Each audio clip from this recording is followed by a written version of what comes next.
We were supposed to do No Laughing Matter. No Laughing Matter. Don't we have... Usually, you know, I got to be honest with you, we're brilliant when it comes to the radio tease. Oh, we certainly are.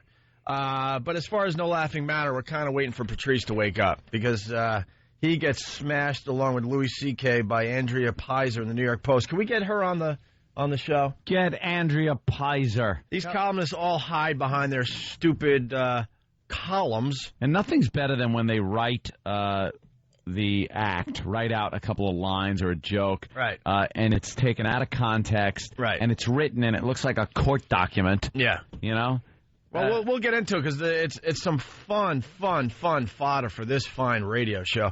The headline: No Laughing Matter. Let's just read the first two sentences here. The comedy show is supposed to raise money for homeless women. This is not funny. And then it just goes on. Hysterical. And Louis C.K. must have the biggest you-know-whats in the business because the jokes he was telling at this fundraiser. Well, Patrice wasn't exactly oh, he's right there, Mr. Woman's Rights either. He's right there. It's great. We're going to get into that. Also, I hope something's going on this show. All right, so the New York Comedy Festival was for the last week here in New York City, of course. A lot of great shows all over the ball field, and Patrice O'Neal and Louis C.K. are in the I was going to say they're in a little bit of trouble, but that is so stupid. No. This is what you want as a comedian. They got some fine press in the New York Post over the weekend. If this bitch liked this, there'd be trouble. Believe me. You're right. And this is again, if you just write out small bits that people do during their act, taken out of context, it looks bad. To a lot of people. To me, I find it hysterical. It's happened to us over the years with articles and magazines and stuff. That could be a good bit of one day to get our stuff. Maybe the listeners could help us out and find those quotes that we've done in print, in the newspapers and the magazines, and send them in. And then you read it out of context, and they sound ridiculous. Yeah. And sound like Anthony really is a Nazi. And yeah, exactly. These sound funny, though. These sound really funny. Yeah, they sound funny, Actually, but not to her reading audience. Like these women would read this and be like, oh my God, that's horrible. Well, these hens wouldn't enjoy it under any circumstances. Yep. Well, they're broads. Broads don't enjoy lines like that. Well, this column was written by Andrea Pizer, and she's got an open invite to call our show. We'd love to get her angle on this. Come on. And we'll treat her with respect. We'll beat her up with intelligence is what we'll do. The comedy show was supposed to raise money for homeless women. This is not funny. That's how it starts. Right. Ooh. This is not funny. But one comedian starring in the event Wednesday night thought it would be a riot to joke about maiming, killing, and doing a number one. On his bitch. On his bitch. Thumbs up on that, E-Rock, because we got to get this. All right. Yeah, stay in close. Yeah. Mamie killing, yeah. Close contact with Al Duke. On his bitch. And only bitch is in quotation marks. Yeah. Another thought it was a... What's that, E-Rock? So you're waving your hand around. What? No. It got dumped? Yep. All right. Why? We back up. All right, let's start over. Again. Because this is an article that appeared in the New York Post. We should be able to read this word funny. Let's for try word. to get by the dump. Yes, that's what we're doing today. Hold on, let's start over. So it's one comedian. No, I would start all over. I don't know how far back he went. Oh, the comedy show is supposed to raise money for homeless women. This is not funny. All right, we know that's in there. Okay, good. But one comedian starring in the event Wednesday night thought it would be a riot to joke about maiming, killing, and treating picture dog, fire hydrant. No. Why? Well, as soon as we say the next line, right? Okay. Well, it's the that's the problem. Here it is.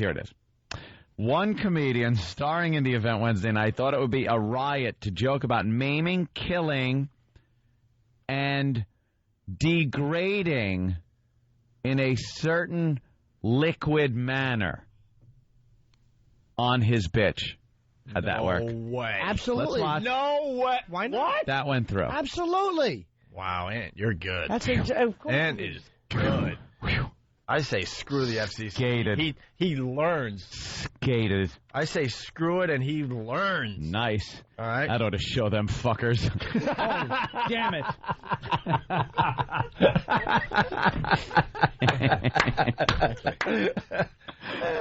One for the XMers. Sorry. Oops. Sorry, boys and girls. All right. I threw one out just for the fun of it. We treated the XMers to a curve.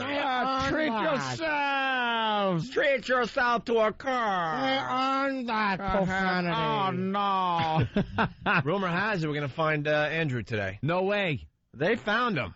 Someone came up to me on Friday and said they found Andrew, the guy, the homeless guy. I stomped on his cake, blah, blah, blah. It's on YouTube. And someone found him on Friday, and supposedly he's going to be part of the walkover today for the first time. Oh, that'd be nice to see him again. Because we're trying to get him for the homeless shopping spree. We'll have info on that. He'll be so happy to be given money, a trip to a mall. Yeah. All the listeners will help him out. All right. Back to the article. No. Yeah, all right. We got through that line. Another thought it was a blast another thought it would be a blast. Yes. To kid about smashing the skull of his toddler daughter. Yeah, another thought it would be a blast to kid about smashing the skull of his toddler daughter. Gee, I wonder who that was. Of course it's funny to kid about that. Yeah.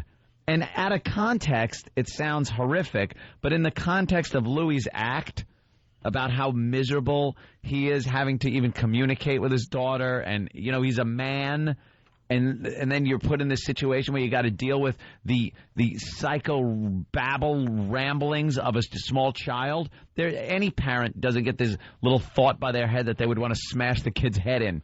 And that's where the context that it's in. Basically, it's the famous OJ line, you wouldn't do it, but you understand. But I understand. And you get these moments. The Runch Fest, called Comedy Cares for the Homeless, took off at Town Hall in Midtown, headlined by funny woman Paula Poundstone and Caroline Ray. Both of them. Paula Poundstone. Paula Poundstone. How about that's more offensive, having her host this event? No kidding. For a woman, why do you think women end up in some homeless shelters? Perhaps something happened when they were younger and they weren't able to get their life back together because some manly-looking woman in a suit touched them inappropriately? Christ, Paula Poundstone. Yeah, that really was an abysmal thing she allegedly did or did. Paula, why'd you do that? Well, best part was no hair to have to spit out.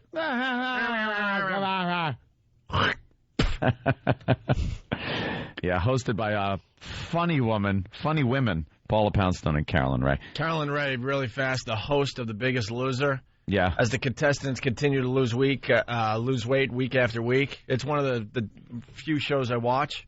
She's getting fatter. She's hosting Biggest Loser, and the contestants are losing weight like crazy around her, and she's the one that is the host of the show. That'd be a good gimmick for the host to have to be on the show the next season. Absolutely. Because she got too fat. She should be a contestant. All right, go ahead. More Andrea Pizer review here from the Post. But after suffering through the show, one major donor... Get this now. Get this bull. This hypocrisy. After suffering through the show, one major donor immediately yanked her support from Care for the Homeless, which is now building a Bronx shelter for women, many of them victims of domestic violence. So one major donor didn't like the show and yanks support for the actual program. Oh, is that great? Isn't that good? Because of something two comedians says, one woman, someone's going to get a black eye from her husband. Right, and have nowhere to go. How great is that? Because somebody made a joke that this idiot didn't like. Because she put her personal preferences above the cause. Yeah. What a pig. Obviously, she doesn't really believe in the cause if she is going to pull out her support over a dumb joke. Yeah. What a pig trying to bully everybody because she gives money to help the people of domestic violence, the victims of domestic violence, not to dictate how the money is earned other places, you pig. Wouldn't you, aside from it being illegal sources, wouldn't you not really care how you're getting the money as long as the money is getting there to the women that need it. Mm-hmm. Especially if it's a comedy festival. Oh. Jesus Christ, how innocent is that? And we've talked about this over the years. We won't retell the story again, but it just amazes us that these charities have will not accept money. Yeah. You would think every charity would accept money no matter where it's coming from. Mm-hmm. Even if it's coming from Mark Carr's personal checkbook, you would accept it because it's Wouldn't helping you? Somebody. But no, they got stupid me. They got morals. They got morals to the point that they won't accept the money, so people will suffer because they Fake morals. They didn't take this money from this questionable source. Wait till you read the next one. This is a gem. Yeah, this is great. It's open season on women, Wait, did you do the... Oh, Yes. okay. All right. Sorry. Go ahead. said an angry Merle Hoffman. Wow, How old is Merle? Oh, he must have been angry. Merle, president of Choices Women's Clinic, who removed her support. Oh, Merle is a woman? What a hot chick. Wow. A woman named Merle must be. Let me get in the mood. Hold on. Let me see if this would work at all. Oh, Merle. Oh, yeah, Merle. Yeah, Merle. Ugh. That's right. Let me grab your mullet, Yeah. your Converse sneakers. You look so hot, Merle. Merle! Merle. And she's the president of a Choices Women's Clinic, but she doesn't like violence against women jokes. Yeah. Well, what do you do when a woman comes in and wants an abortion and it's a little girl? Wouldn't you kind of consider that violence against a female? Don't punch them, but it's okay to vacuum them. That's okay, yeah. You self-righteous bitch. Shut your face. Absolutely. God almighty. Hey, God- Shut up. God bless Louis C.K. and Patrice O'Neal for not adjusting their sets, by the way. Yeah, All right. So absolutely. Yeah, talk about taking your young daughter and smashing her head in. But, Hey, at least they Don't gave birth to the kid. yeah. At least they had the kid, Merle. They didn't traipse into the clinic and look for the Hoover. Don't worry about that little piece banging on the edge of the dumpster behind the place. Jesus. That's right. As you're dumping out stew that could have cured cancer. wow. We'll never know. We'll never know. Oh, Merle Hoffman, who removed her support. That's what really infuriates me. Misogyny is the last permissible thing. Is it? No. You dope with a man's name? Misogyny is the last permissible thing? How come everybody that feels victimized says that they are the last thing that's allowed to make fun of? There's still gay bashing and racism to enjoy. What's the matter with course. you? You dumb broads are third by a long shot. Exactly. Merle. I say blacks, gays, Jews, And then women. and then women. What are they doing at a comedy You're show? fourth, you dope. That's right. Merle. Merle. What are they doing at a comedy show? Don't people realize by now that for every laugh that is had at a comedy show, it kind of hurts somebody out there? Maybe not someone in- Paula Poundstone or Carolyn Ray. That's what these women wanted. Maybe not- They probably howled at those two. Yeah, but I'm sure they told jokes. If you really broke down their set, it was hurting somebody. Maybe not in the audience, but Yeah. hurting somebody out there. That's what comedy's all about. Yeah. Also in the audience Oh, there's were some more wonderful names coming up. an unamused Sonia Osorio, president of the city's National Organization for Women, and Liz Abzug. How is your last name Abzug? Abzug. How do you not have a sense of humor with the last name Abzug? Is that Bella Abzug's daughter or something? Probably. Abzug. That's the sound a guy's fist makes when it hits your stomach. Abzug. Abzug. What sexy names for, I'm sure, sexy women. We got a couple women screaming at us. It's not Merle, it's Merle. It's not Merle. Merle, you dumb broad. It's Merle. It's Merle. Merly would be Merle. Oh, okay. Like it's the Merle show. Or I have to get up Merle tomorrow. Merle. It's not Merrill. It's not Merrill, you dumb Stephanie bitch. Stephanie, you're in violation. You stupid broad. You're in violation. It's Merrill, not Merle. You're in violation, Stephanie. Merle. Merle. That spells Merle. That's Merle, not Merrill. Stephanie. You dope. Stephanie. We know how to read, Stephanie. Stephanie, speak. Hey, Stephanie. Speak. I love you guys. It's Merle. We love you too. Why do you think it's Merle? Well, I don't have this now. It's Merle. Yeah. God. Merle. Shut up. All right, you know what? I wish she didn't get up so Merle and didn't listen to this show. We got to do the Hold second. on, I won't let myself go. We got to do the second half of the column after the break. No. But we'll tease you with this. Now, I like to think I have a seriously twisted sense of humor. They always say that. But Yeah, dot after the break. They always say that. They all say that. Now I'm known as the gal that I'm no prude. I'm not me. I have a seriously twisted sense of humor. No, you don't. When that comedian talks about the peanuts on the plane, I'm right with them. I understand and I laugh. When has Andrea Pizer ever displayed anything that resembled a seriously twisted sense of humor? Never. I mean, if bashing your daughter with a rock, that's seriously humor. Twisted. What do you think that's funny, Andrea? That would classify you as having a seriously twisted sense of humor. Black jokes. She couldn't enjoy them. Well, we'll see what she thought wasn't funny whatsoever. I'd love to talk to her. And it has something to do with Patrice O'Neal. Of course it does. And we'll do that after... What? Oh, Patrice is here? All right, we'll continue with this article with Patrice O'Neal next. It's the ONA virus spreading across America.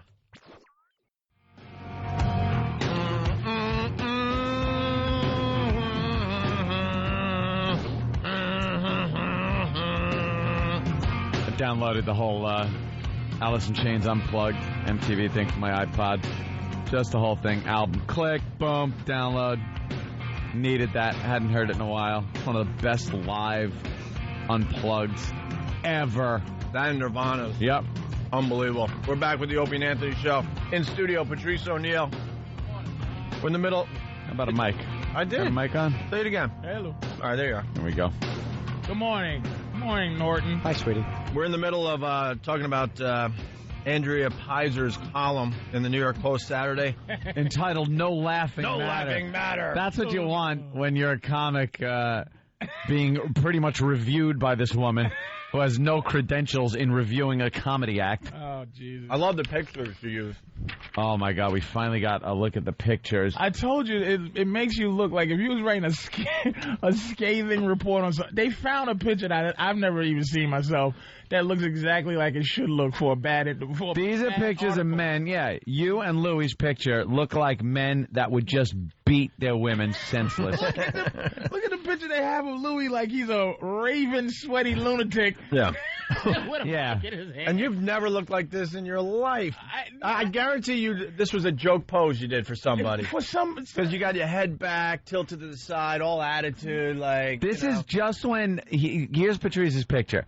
Just when the woman is coming to again after you just knocked her out, she's looking up, and this is the face you're giving her like, bitch, I've hit you harder than that, and you didn't go down. And don't let me cut that index finger off so you don't dial 911. Like that's what a face is. What my face Yeah, that's what looks your like. face looks like. All right, They did that on purpose. Let man. me do the quick recap here. So Patrice was part of this comedy thing with Louis C.K. The Raunch Fest, called Comedy Cares for the Homeless, took off at Town Hall in Midtown, headlined by funny woman Paula Poundstone and Carolyn Ray. But after suffering through the show, one major donor immediately yanked her support from Care for the Homeless, which is now building a Bronx shelter for women, many of them victims of domestic violence. So she's like, I'm out. I'm not helping black guys anymore. And that woman was Merle Hoffman. Merle. A woman named Merle. But the other, did you get another? Hold on, yeah, we're getting there. It's open season on women, said an angry Merle Hoffman, president of Choices Women's Clinic, who removed her support. That's what really... And a lot of fetuses. Said Merle Hoffman as she tweezered a hair out from between her teeth. Merle. Merle. Hey, beautiful, what's your name? Merle. Merle. What's his name? Bob. Also in the audience were an unamused Sonia Osorio, president of the city's National Organization for Women, and Liz Abzug. Liz Abzug. Abzug. I'm so sorry you have Liz Abzug. I do. How long do I have to live? How do you have a B, a Z, and a G and the same 5-letter last name? She should be shot. It's just how do you spell the most unsexy name in the world? Merle Abzug. Or Merle. Well, Merle Abzug would be the winner. Merle Hoffman's a guy you borrow hedge clippers from. It's not a friggin' woman's Unless name. It's Merle. No, M-E-R-L-E is Merle. No, Stephanie. Well, I thought maybe she spelled. You know how sometimes girls will spell their name. It'll be Jill, but they spell it like Jylllex. There is no way this is Merle because it's M-E-R-L-E. It's Merle. It's Merle. How about Merle? Her name is Merle. How about Merle? No. I still say it's not Merle. It's Merle. She wears tight dungarees and work boots. Her name is Of course Merle. she does. Walks around with a pocket kazoo and a ukulele with a strap on it around her neck. She has hair like Joe Dirt. Merle stinks. I hate Merle. I hate Merle too. I hope Merle gets Abzug on her. I was going to say Osario. ovaries. You have Abzugs. Osario. There's Abzugs on your ovaries. They had Sorry. a picture, and the picture they had the Osario girl is the picture. Let me see. Let me see what she looks like. Oh, that's her? She's kind of hottish for somebody who's like, you know. It's not totally bad for, I wouldn't mind for hitting what that. she does. No, she's kind of cute for what she is. Whatever. But she's the president of now right now? What a wonderful sense of humor she must have. I bet. All she deals with is bleeding gums and, Black eyes. and bad excuses on why they didn't get their housework done. I was cleaning and he was drinking. Yeah, all right, fine. But why don't you explain why dinner was cold again? How about that, Toots? Don't give Sonia one side of the story. I like putting her picture right next to Louis and yours, Patrice. Yeah. It really fills out the whole thing. No, put hers to the left of me, and I'm in the middle, and that's the caption. Oh, okay. And there it is, just like that. That's how it went. Oh, wow. Okay, that's bad. Wow, yeah, that's not good. It looks like you two were indicted for raping her. Right. Yeah, that's exactly what it looks like. Wait, but do you know the original paper? It takes up half the top of the paper. The next article was Nazi riot at a Jewish wedding. A Nazi riot at a Jewish wedding was the next story to read after. Did it also say no laughing matter? After your filth. No, Nazi riot was a laugh reference. Nazi riot was a bunch of like a laugh riot. Well, I tell you, I want to see Sonia Osario's desk. I'll bet you she just has tissue box after tissue box for all the snivellers that walk in. Got a refrigerator with raw steaks in it for their eyes. Oh my God! You know, it's the organization's logo on the side of the tissue boxes. Everyone likes the merchandise. Dude, I don't know, and they didn't tell us it was a beating. It was beatings of homeless women. How great is that? You're backstage getting ready for your set you've done 1,000,000 times, and you have no clue that there's like people in the audience that have been beat silly. And I told you, Louis, the same thing you do. You know, Norton, you do what you're doing at the time. So no one told you. They said it was not that you would have changed your act because we know you. Not that you should. Yeah, of course not. It was a regular. We thought it was just all regular homeless. Not the beat up one. Beat up women. Homeless. Well, it changed my whole thing. The article gets much better.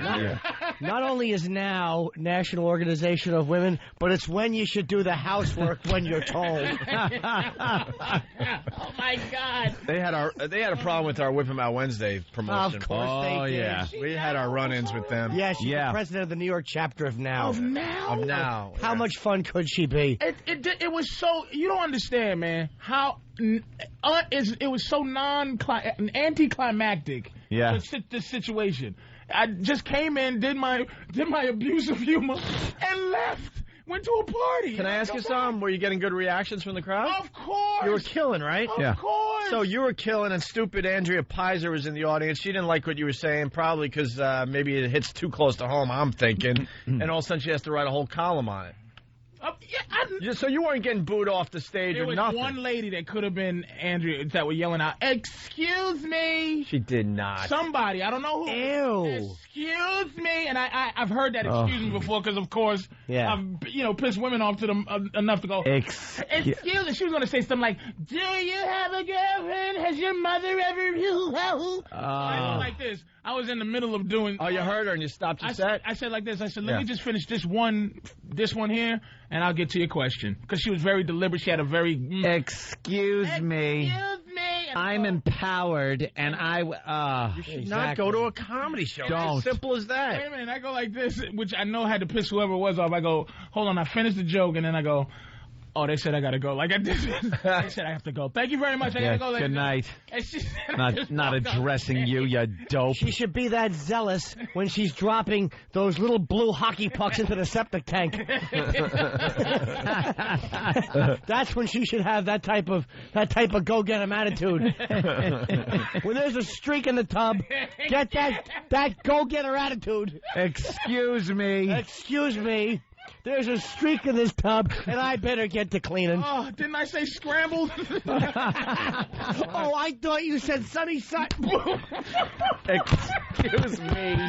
It's not your problem. They picked the comedians for this benefit. They can do their research. And do their research, right. Yeah, go get some boring, safe comics if you're going to be offended so easily. On my best day, I'm still marginally, like on my least offensive day, somebody can complain about what. All right, let's go. Let's move on with the article because it gets really good. Yeah, we're going to have to do a little tiptoeing around this one, too. Now, she starts off this one paragraph. This is Andrea Pizer. Now, I like to think I have a seriously twisted sense of humor. I would love to find out what she thinks is twisted. You don't. And funny. But did you read the part with? Oh, you couldn't. Yeah, we're getting there. We're getting there. We'll get there. When they said maim and Yeah. Maiming, killing, and we couldn't say the other thing. That's on seriously the radio. twisted. How could she not find that funny? That's not. She didn't even say a twisted sense of humor. She said seriously and twisted. she likes to think that about herself. You know what? Oh, You don't. honey, I can go with the best of them. I bet at her little coffee clutches she goes to with all her little old maid women sitting there. She is the life of the party with her jokes. You know what it is? They're probably all around with their dumb broad friends, and they play cards, and they watch soaps. And someone says something about having too many drinks, and she goes, oh, I had too many drinks once. It was crazy. Let me tell you. Twisted and seriously and crazy. Twisted and crazy. Oh, she's a You're nut. not twisted. Your sense of humor stinks. It's not. And if Andrea Pizer was the one saying, excuse me, call our show. Call our show. We'll let you have the air and see what you're all about. Free reign of our airwaves to explain yourself. Now, I like to think I have a seriously twisted sense of humor, but I was among those who felt ill. But you're telling us that not many people were complaining, right? You were getting huge laughs. Whatever. Among those who felt ill when I heard comic Patrice O'Neal. He's a guy. He's a guy. They ought to put that. Heard comic Patrice O'Neal instruct men on how to turn a lover into a pirate. How great and is we that? have to stop there because the FCC has a major problem with all these stupid things. Yeah, but there's a way to do this. But the fact that she wrote it, that you're reading what she wrote, is not... It's amazing. It's not, that's why the FCC stinks on ice. It's doing something. It's doing something in the heat of passion that will end up with the woman having to have one of her eyes shut real quickly, like getting something in her eye, so it'll shut. And that is supposed to represent the patch over the punching? eye. Oh. Yeah, you slam her in the face with your fist. And that's supposed to represent the patch being over the eye. And then it says, then kicking her leg until she says, and it's spelt out in quotations, arg. This is why when I was reading it, I thought that she was not trying to make a bad article. Because why would she? Why would you write it?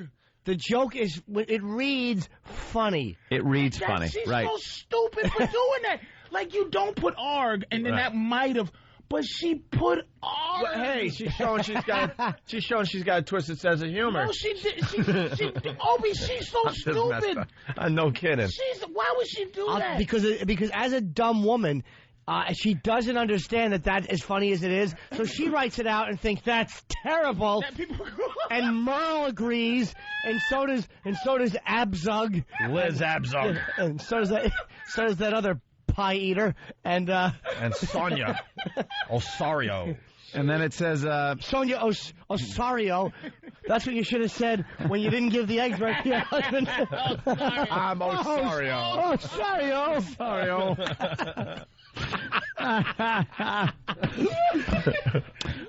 Lightheaded. Osario. Yeah, he said your last name a few times. Maybe you would have saved a few black guys. He also drew laughs and gasps. You drew gasps? By teaching men to improve the pinnacle of pleasure, let's say, by paralyzing partners during the act. Which was the donkey punch. Can you? Yeah, just say that. I'm telling you, the FCC has fined people like crazy over all that. Can't really all those terms are like such a no-no on radio. And she doesn't. She's making this like this is my creation. Right. I'm like, no. I'm just going through it. Like, what? She made it to be some type of. She validated that nonsense. Yep. Yeah. Absolutely did. And then she goes way overboard, as far as I'm concerned. Andrea Pye. Yes. Then Louis C.K., whose HBO series Lucky Louie was mercifully canceled. That's just out of order. You know, why? Why? Why do you have to kick us all down? So she didn't like it, so she figured. Of course, I thought she had a twisted sense of humor. What does she like that's twisted? Everything that I think is funny, she hates. She's ignorant, man. I love this I hate people like this because they think if they didn't like something that everyone else should not like something. I hate that more than anything. Now this is a seriously twisted sense. If he had a seriously twisted sense of humor, she'd find this funny. Right. Then Louis C.K., whose HBO series Lucky Louie mercifully canceled, one-upped his twisted colleague, joking about decimating his stupid 4-year-old daughter by bashing her in the head. And she goes, "Arg."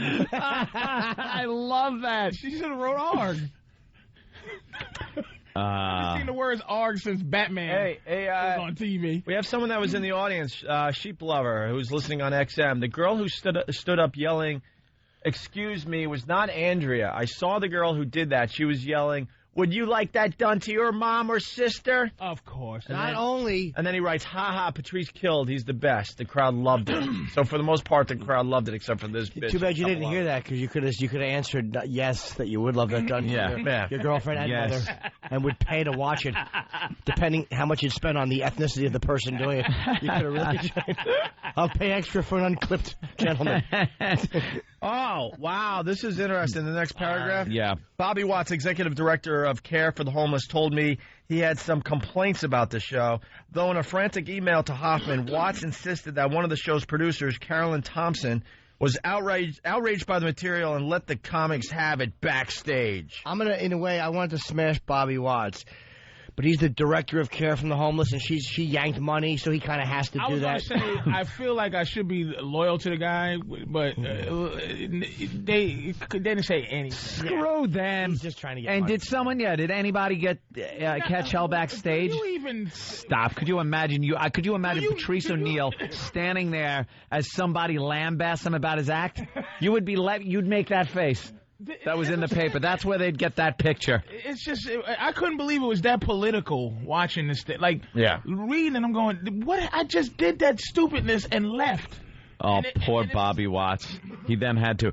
I want to state that I do not condone the offensive women-hating nature of the routines Watts wrote to Hoffman. I wonder if Merle got the email. Did you write, "Dear Merle at Yahoo"? Was it "Dear Ms. Hoffman," or was it "Hey Merle"? Yeah, she got the email in between cooking tips. Merle she was looking up on the Google. Merle on the Google. Merle flips up her flannel collar. He said Merle. Dear Merle. Merle's got some emasculated man. Some emasculated man that cooks for her. Dear Merle, LOL. You don't even put a comma after Merle. It's a colon. Merle. Another producer, Mark Krantz, disputed that anyone was upset. He said the organizers knew very well what the comics might say. We're sorry if it offended, but the performers knew why they were there, and they were there for free. Didn't even get paid. Krantz. He said the event's organizers walked into this with their eyes open. I'm sure on some planet these comics are funny. Well, get Andrea Pizer on the phone. Andrea, don't hide. But for a Come woman's on our show. homeless shelter, that's a bad joke. I'm sure on some planet these comics are funny. What an ass. Just because you didn't like it, that's fine. You have your own opinion. I respect that. But to think that people don't think Patrice O'Neal's funny is ridiculous. I don't know, man. And According to Andrea, she has a seriously twisted sense of humor. Seriously twisted. I'll bet you her and Merle and the Abzug girl shared a few belly laughs backstage. Oh. Remember that time you got pregnant and then you sneezed and you weren't pregnant anymore? Bah! I bet they chuckle watching that clear hose trying to identify what pieces are going through it. Look, was that a lil hand? I would have shaken that. Oh, my sense of humor is so twisted I'm laughing. Mess on the linoleum. O-T-E. Oh, well, that could have been a president. Oh, boy. That's good. Great. Hey, what happened from bassinet to biohazard bag?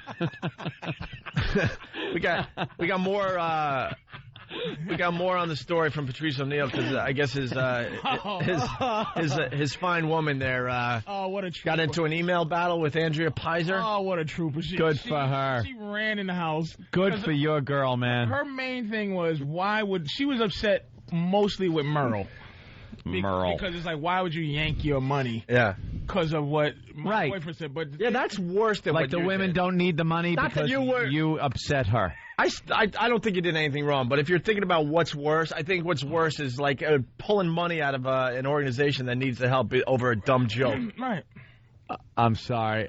I just got so distracted at what I think was the news. It is the news. Anthony. No, it can't possibly be the news. No, you're kidding. It's white people dancing, and two of them are wearing the Jamaican hats. They're wearing Jamaican hats with the fake dreads coming out. Losing weight to reggae. And they're dancing behind the anchor desk.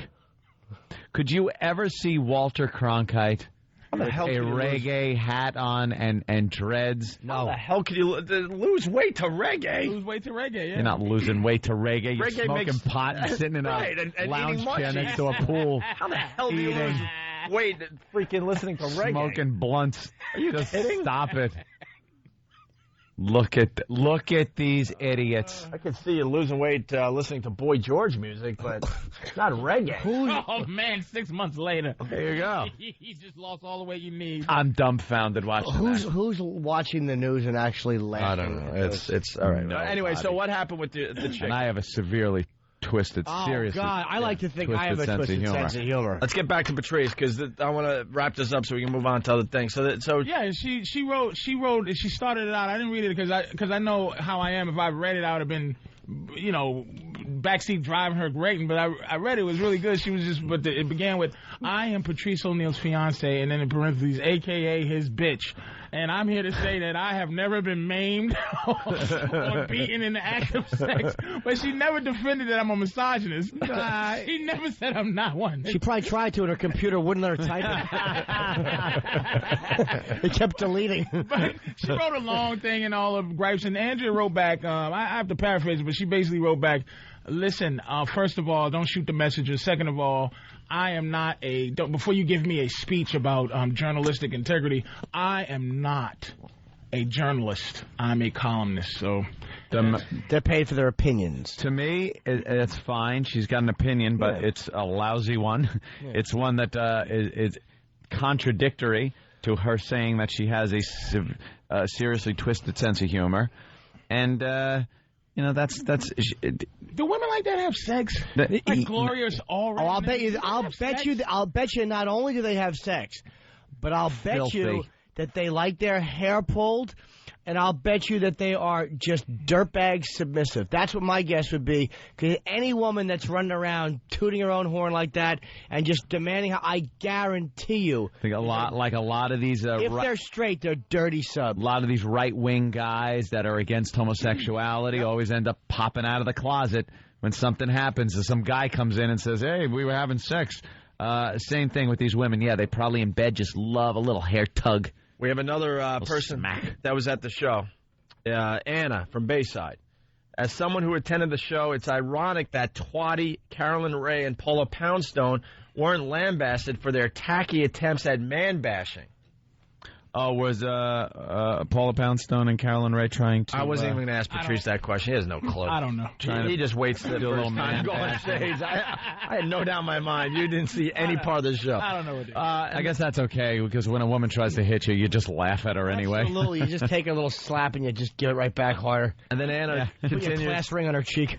Anna continues, they just wish they got laughs like Patrice and Louis did. Stupid. And then she used the C plural word. Yeah. Wow. Oh, yeah, she went there. Comic kooks. Comedians. I can't believe here's the worst thing of Andrea Peyser. She's a homely woman.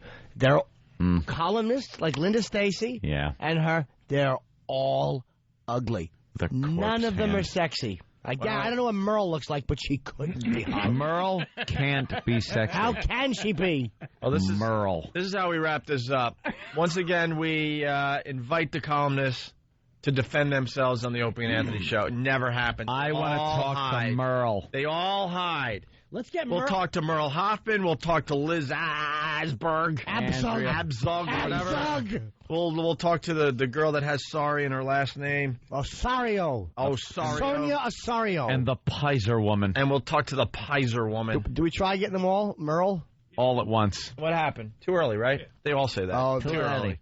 All right, it's the One-Day virus spreading across America. Patrice O'Neal, everyone. Hear what everyone else is talking. Yeah, we're back with the Opie and Anthony show. Follow one more bite here.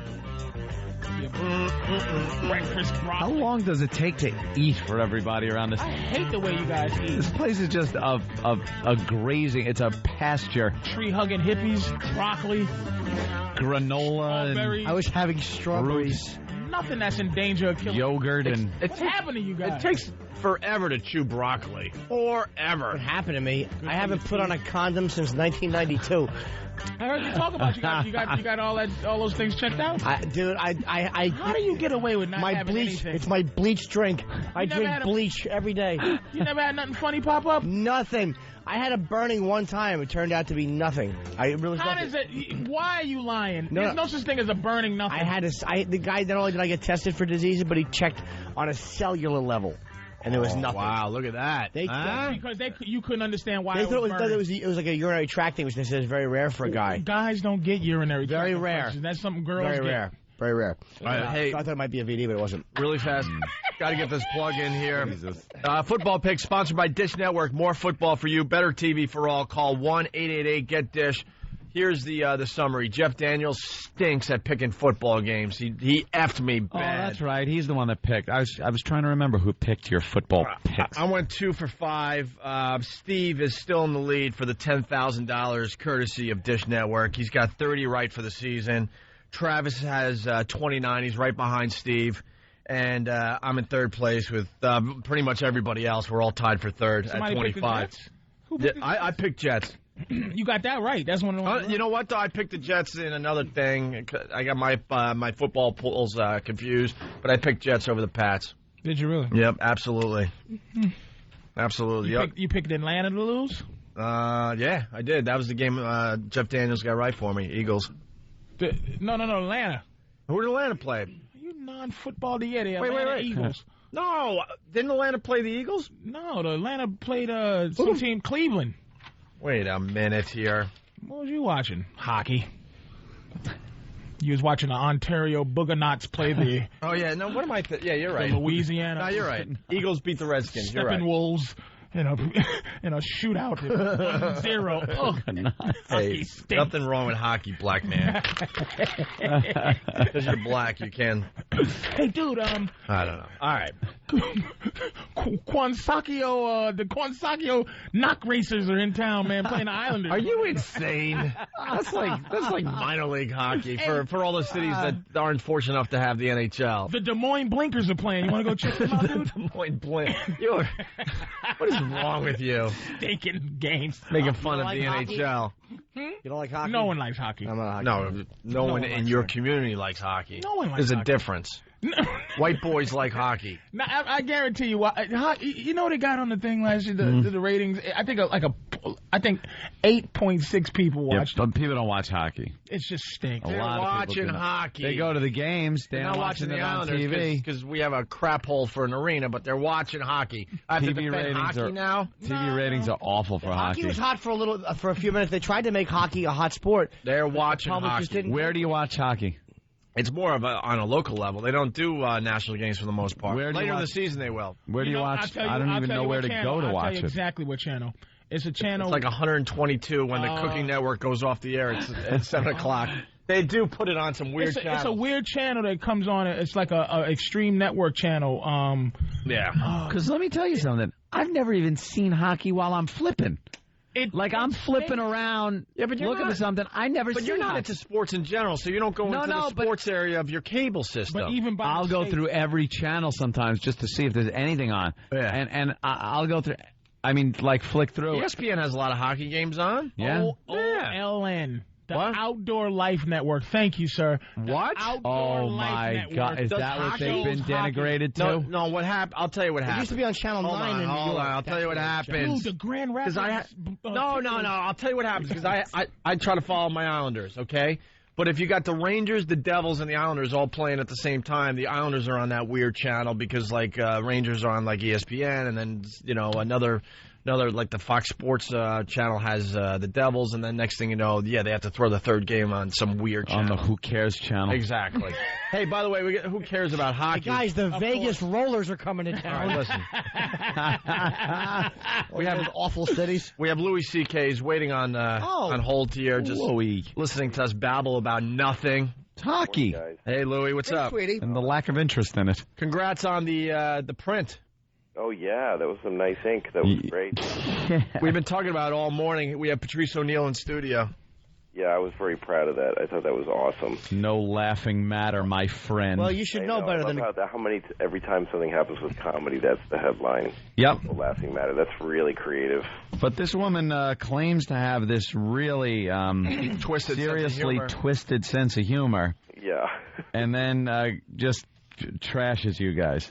Yeah, I actually thought she was fair in a lot of ways. Like, she says that Patrice got laughs. Like, she could have just not mentioned that. Mm-hmm. She does say he got laughs and gasps, which is true. I was there.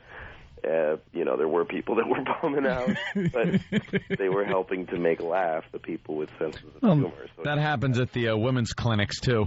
Laughs and gasps. Yeah, the boyfriend's laughing and high-fiving his friends while she's gasping and thinking he's still going to stay with her because she's going through what he promised he'd stay with her if she went through.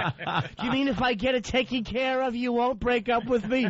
Yeah. And he hears that thing get plugged in, and he hears the kickstart, and he high-fives his friends, and they leave her there. Oh my God. Have some orange juice and get your road ride home, you no morning after pill whore. I just got to sell these concert tickets to pay for it. Best times, right on. The one thing about Andrea Pizer that she fails to mention in the column, the headline is No Laughing Matter, but Louis C.K. and Patrice O'Neal were getting huge laughs at this show. There was only a handful of people that weren't enjoying it. Yeah, no, it was killing. And the thing is that the point of having us there was not that we weren't supposed to be there to talk about how great women's shelters are. Yeah. We were there to put our names on the show so that people would come and see us. And both Patrice and I, when we went on stage, got big applause going on. So we know that people paid money to that women's shelter so that they could watch us say horrible things about women. That's the whole point.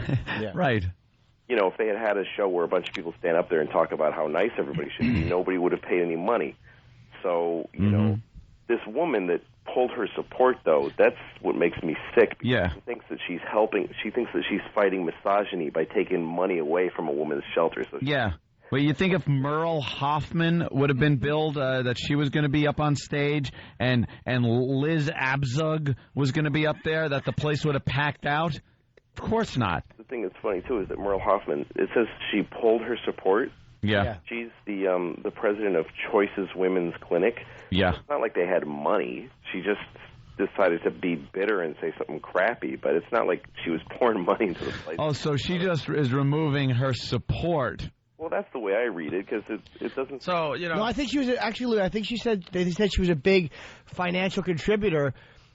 Maybe on a personal level she was. It doesn't say that on the... No? I thought it said she was a big contributor. I could be wrong. No, she's just another, person with a handout for women that get hit.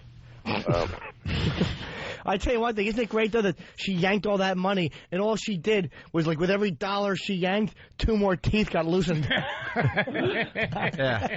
No kidding. Tee-hee. There you go, girls. Black guys for everyone because she doesn't have a sense of humor. Yeah. It just doesn't make any sense. It's like, I'm going to, we're all here to support these women, and I thought those guys weren't funny, so I'm taking money away from these ladies. So yeah. Well, I wonder what they would have done if De Niro or somebody had volunteered to say, be the MC. Would they have objected because he beat his wife in Raging Bull? It's once again the double standard for comedy. It's just revolting. Right. And again, look at what Paula Poundstone was in the news for. Well, yeah, I don't know that Paula did anything. No, I said she was in the news for. It was alleged. Alleged. They forgave her. They're fine with her now. Yeah. But you weren't even accused of that. And what bugged me is this woman ran a woman's choice clinic, which is basically, it's an abortion clinic, correct? Yeah, I guess so. And you're talking about beating up your kid. I'm like, well, at least they had the thing. God almighty, at least you guys had it and loved it and repainted the room. She didn't even want to repaint the room. She's like, let's just leave it as a study. Well, this is what I love about the stuff they chose of mine to complain about. They obviously combed through my act looking for something that was against women. Yeah. I don't talk about any women or hitting women, but they found, he hit a little girl. So if I had done a bit about hitting my little boy, they would have said, who cares, little Yeah, it wouldn't have been in there. Yeah. Let him hit the little faggot. Nobody cares about boys. I love where it says, joking about decimating his stupid 4-year-old daughter by bashing her in the head. It looks so good in writing. It looks like a restraining order. Yeah, really. It looks like she thinks my daughter is... Louis, do you remember that picture you took? What's that? That picture that's in the paper, do you remember that from anywhere? Can you trace that picture back? Like, I remember this picture. That's me from an HBO special, the half hour I did 2 years ago. Oh, really? Okay, all right. The publicity photo they got from HBO. So HBO supplied that to help them malign me. Yeah, because you look like a lunatic, and Patrice just looks like he's ready to carjack you. You know. Patrice looks like he's going, were the people there? I didn't know people were there. Well, I mean, you don't want to. I mean, as a comic, we all know that people like, Liz Abzug and Merle Hoffman. I mean, that's basically the target audience because they're very funny people. Women who are involved in social causes always have wonderful senses of humor. Oh, they're hilarious. That's the whole point. The whole point of this stupid event was, let's take this out of our realm and go get some. It was Rich Voss was there. The bill was a dirty, nasty bunch of guys because we pull in numbers and we make money for them. We didn't get paid to do this. We did this for them. Yeah. And so the idea that this lady's going to, protest by, because she should just go over to that shelter and start hitting women because she didn't think we were funny. Well, I not only should she, but I think we all, too, as well. Not because I love women. Norton, man, he's funny. Why is Norton has too much about beating all women? No reason. I mean, I didn't go through a horrible experience this weekend that I'm devastated. No. Oh, believe me, when it comes to a little woman bashing this week, it is boy, you picked Jimmy's the right week. guy. Yeah, this hit a perfect day for us. I make LaMotta look like Alan Alda this week. I can picture Norton's entire left side going out his socket trying to punch anything. Sorry, didn't mean to laugh that hard. That's right. I'm sorry, Jimmy. You're hurting today. I shouldn't have laughed that hard. What happened, Jim? Nothing does comedy better than being quoted so that you can tell how funny it is in an angry article. Because Patrice's bit is obviously, just the fact that she spelled out arg. Arg. I mean, it reads funny. A lot of A's, by the way. It's not my Louis. It's not even my bit. It's just that. It's a thing. One of those things. Going around. It's a thing. That's yours now, buddy. Yeah, no kidding. Arg. All right, Louis. Hey, you got any gigs coming up, man? Yeah, I'm doing Vegas. I'm doing the comedy festival in Vegas. Cool. Me and David Teller doing a show on the 16th. Nice. I'll see you out there, man. I'll be flying out there with an empty seat next to me on the plane. So take care, man. We'll see you there. I'm doing the Saget show. Oh. Maybe the three of us can hang out since there won't be four. Yeah. I don't think so much, no. All right. Thank you, Louis. I think so much no. Louis Thanks, Louis. By the way, before we move on, someone's got what? What happened? No, the empty seat. I was pointing at Greg to see if it was the empty seat. What? If you was the empty seat, supposed Oh, to go. no. Oh, okay. What, his girlfriend? We didn't break up. Oh, this is the problem. You broke up with your girl. Well, I didn't feel no magic there anyway, dude. nah. Wasn't no magic there. I met his girl. I'm good at that, man. I met it. Yeah. There's magic with him, you and your girl. Yeah. I never really see you guys together, you and your girl. It's like weird. Hope he doesn't take her out. He doesn't. It's weird. Only certain circumstances. No. When I see you together, it's never enough where I could get a magical, where I could feel something. Well, it's usually during radio events. Yeah, I have to worry about so much crap. Stuff. Right. Yeah. But this new one here. Because when I first met Norton, I hated Norton with a passion. We did a gig up in somewhere where it snows even in the summer. It was a college. No, it was someplace. He brought his girl, and he was just. It was a 6-hour drive, and I had no car. Just got there, just met Norton. Oh yeah, we had met before then though. Oh, I hated him, and he was just oodly boodling with his girl for 6 hours. I'm in the back like I'm in the back like a slave, like a like I'm sitting back there like, hey, let's do some comic talking, about life, and he's just like, and driving down Route 17 with no lights, and it's just like, but he loved that girl. This new one there that you just broke up with, I didn't feel it. It was supposed to go anyway. I don't know, man. I didn't feel it. I didn't feel it at all. That should help him today. I hope that helps. Norton, you're a celebrity, dude. Oh boy.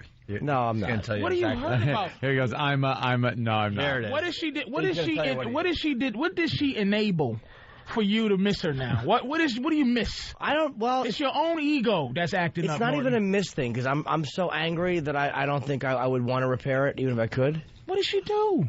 Just fought, What did she do? It's good that anger's there instead of complete just sadness. Wait, what does she do? What did she do to you?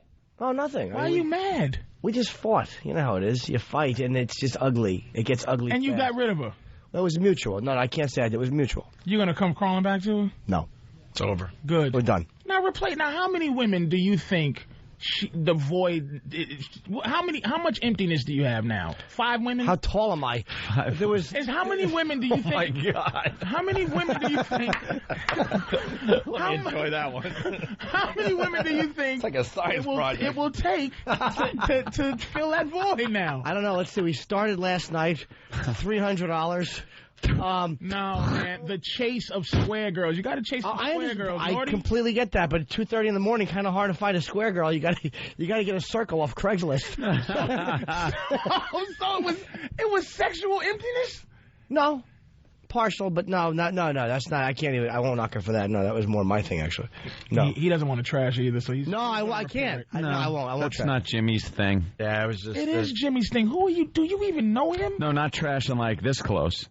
Oh, in like a couple of weeks? Forget it. Yeah, I can't. Yeah, he'll be, calling her awful. Are you gonna take her back? He said. No, she doesn't want to get back at me. I don't get back with her. There's nothing she wants to get back and I don't, or I want to and she doesn't. He said. It all happened 2 nights ago, and we're not going to talk. That's it. I know it's it. Oh, look at his eyes. Has all the stuff been removed from your place? Anything that was hers? While we were arguing. While you were arguing, that was happening? Wow. Are you serious? Wow. Your mansion is now empty? Well, there was never much there. It was just a few pair of panties and, Oh, I'm going through it now, dude. I mean, it ends up, with her coats in my closet. I'm just like, wow. I got 1 million coats and jackets. I'm looking at, what's this girl's fur coat doing in my jacket? Sweetie, can you get your... Wow, you're that territorial where you don't even want... Because that's where it starts. It starts there. It starts. Just and then before you know it, what?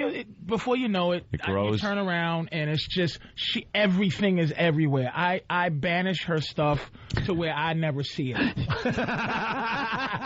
That's why Patrice is brilliant. Banish her stuff. Patrice is going to be doing his relationship show in the very near future. November. Yep. 25th, yeah, the Black Phillip. On XM exclusively, XM. right. But, couple weeks. No, a week from Saturday. Go ahead, sorry. Mike, I'm sorry. But I'm saying she knows, my girl knows that I am looking for the big fight because I've had no other women in my house. In my crown molding painted house, I have had no one in there except for her and her kid. So you're looking for the big fight. I'm just she knows I'm sniffing out something. So like if you're gonna have a fight with a girl, bitch, and she just goes. If you're gonna have a fight with a woman, it's gonna be a big one, and it's gonna be her because who else are you gonna fight with? I gotta have a big fight with her so I can have some. She knows I'm waiting to have somebody else come in there. Are you serious? Your mansion's empty? Your mansion tax house with some ungrateful stuff in your house, your big Panasonic TV, and you all frumpy. It's ego, stupid. No, I say I know the ego thing. It definitely is part of it. But then there's times where you just get sad because you like somebody a lot. No, maybe love them. It's the banana in the tailpipe. Here's why she did that. She started to fear who you are. So she tried to control that by leaving you first, by making the move because you're in a mansion and you're on the radio, and she's like, I'm going to get out of this because I'm a little too in love with you. That's her problem. She was too into you, and she knows it's stupid because you told her, hey, I'm Jim Norton and I might just not be any blah, blah, blah. And she bounced to save her own life, dude. That's what she did. That's what they do. A preemptive strike? Yes, to get out of it. It's self-sabotage. She's into you too much. She loves you too much, Norton. How the hell do you know all this stuff? Because I know how I am. I'm dipped in low self-esteem. It's melting off one layer at a time every 10 years. And I know how people do things. They do. Like my girl, like I said, my girl is engaged to me. I'm not engaged to her. She feels more than a girlfriend. For her love for me is more than a girlfriend. She's my girlfriend. I love her, but she's just my girlfriend right now. But I don't want to make her not feel like she needs a... That's what's wrong with women. They get to a point where they feel a certain way about you, and they need you to be exactly the same level. And you're not... It's impossible, because when you take a woman out... You are auditioning everything to her, and she's auditioning nothing to you. So when she's liking you, you're not liking her back. You understand what I'm saying? Wow. To the same degree. So that she's into you, and trust me, she's suffering. Where is she going to find somebody else? Like, you're a winner. You won a lottery. You understand? Ooh. What other worm does she know that has to pay mansion tax? All right, we got to take a break. We're really late. Damn. By the way, because they're killing me here.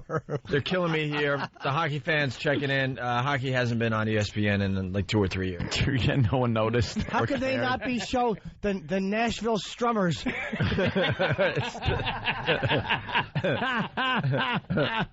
See, that just proves my Islanders never got respect because I didn't even know because I see them all on all these other crazy channels. OLN and Versus. What are these channels? The Oklahoma bottom. No, we can't call them that. The Detroit Lick Splicketties. The Lickety Splittities.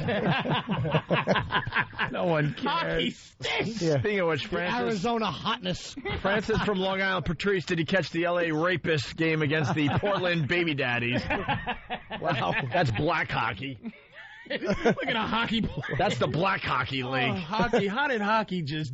It's almost not a sport. Well, it's Canadian. They decided it was time to have a little strike like all the other major sports, and that hurt it bad. It hurt it pretty bad. They haven't fully come back since then. It took baseball years to come back. The McGuire-Sosa race helped baseball come back. But hockey was doing well for a while because hockey was on Fox, and it was hot on Fox. Dude, hockey was really starting to rock. You're right. And then they decided jackasses went on strike. They decided it's time to strike, and hockey that was it. Owners they don't care. They'll just open another pizza shop. Hockey is a hobby for the owners. All right. You're hurting me. I don't know. He might be right. The Maine Lobsters apparently were drawing some big crowds. We might not have time for a retard hosting public access cooking show. Oh, yes, we will. Yeah, please. It's the One virus spreading across America.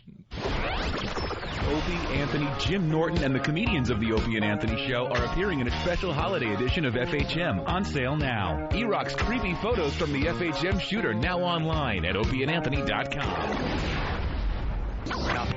It's the Opie and Anthony Show. We just did 10 minutes of hilarious, you can't call it radio because it wasn't on the radio. You're checking out the Opie and Anthony Show, and we definitely appreciate that. The ONA virus spreading across America. Can you ask that question once again for the radio, but keep it clean, because I got to hear that answer again. I want to ask, how do you sleep with a transvestite and not be gay? How is that not gay? You mean transsexual? Transsexual. Yeah, transvestite's a guy in a dress. That'd be silly. But a transsexual is fully... Oh, transsexuals are everything. They're fun. They laugh a lot. How do you... Wait a minute. How do you even involve yourself with a transsexual or a transvestite and it's not gay? And here's the fine answer I give to Patrice that you live in America. Just because you go to England, it doesn't make you a European. You're just visiting.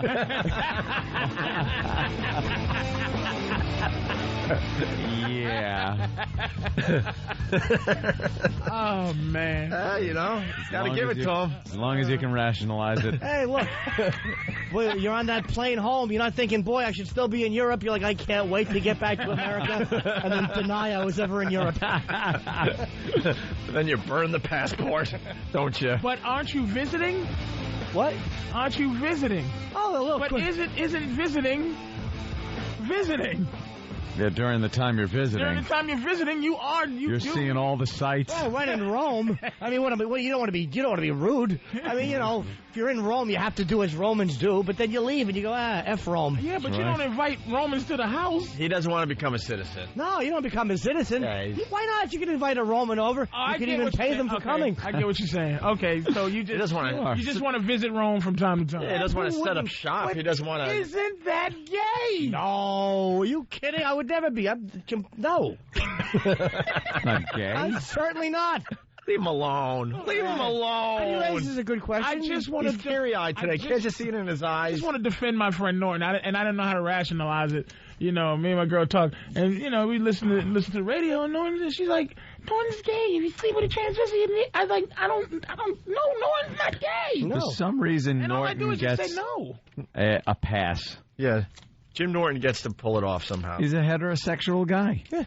I say but he gets a pass on he's not a few gay. things. I go, no, he's not gay. No, I honestly, I'm not. If I was, I'd tell you, or I'd tell her, or I'd tell somebody. But maybe I wouldn't tell myself. Because a lot of times I look in the mirror, I'll just wake up and I'll look in and I'll go, you're not, and I'll walk away. It'll work. All right, what do you want to do? You want to do the cooking show? Want to talk about K-Fed? Want to talk about more football? What do you want to do? You got to do the cooking show. Yeah. Right now? K-Fed, there's no chance. All right, we can save the K-Fed. Who cares? 7,000 units sold. Good boy, That's K-Fed. terrific for him. All right, here we go. 68 more 100 than he should have. Retard hosting public access cooking show. Yes, it's called the Merle Howard. Merle? Yeah, Merle. Oh, Merle? Howard and Kaline? Talon? What is it? Oh, whatever. We'll look at Merle Howard? Are you sure it's not Mo Howard in honor of his hairdo? Well, it's, everyone gets a show these days. So it's retards. Cooking. Live from Little City Studios in Palatine, Illinois, it's the Merrill Howard Kalin Show. When they're not playing the hockey. host and star of the show, Easy. the great gourmet himself, Merrill Kalin. Welcome. Hi, this is the Merrill Howard Kalin Show, and I am the host. Is Merrill Howard. Today, I'm going to show you how to cook a baby in the microwave. Well, I hope he goes to cook 5 hot dogs, and then he screams because his hand is on fire. Stupid. Oh, my God. Why don't you cook yourself some better genetics? Oh, man. Jimmy's in a foul mood today. He's really dusty today. No one's safe today. I love it. Jimmy's I nice love and it. dusty. Oh. You're in violation. If you was any less angry, that hot dog line, you should be hitting the head with a shovel. But his anger pulled it off. Oh, hell yeah. His hand is on fire. I'd have hit you with the snare drum that joke should have came with.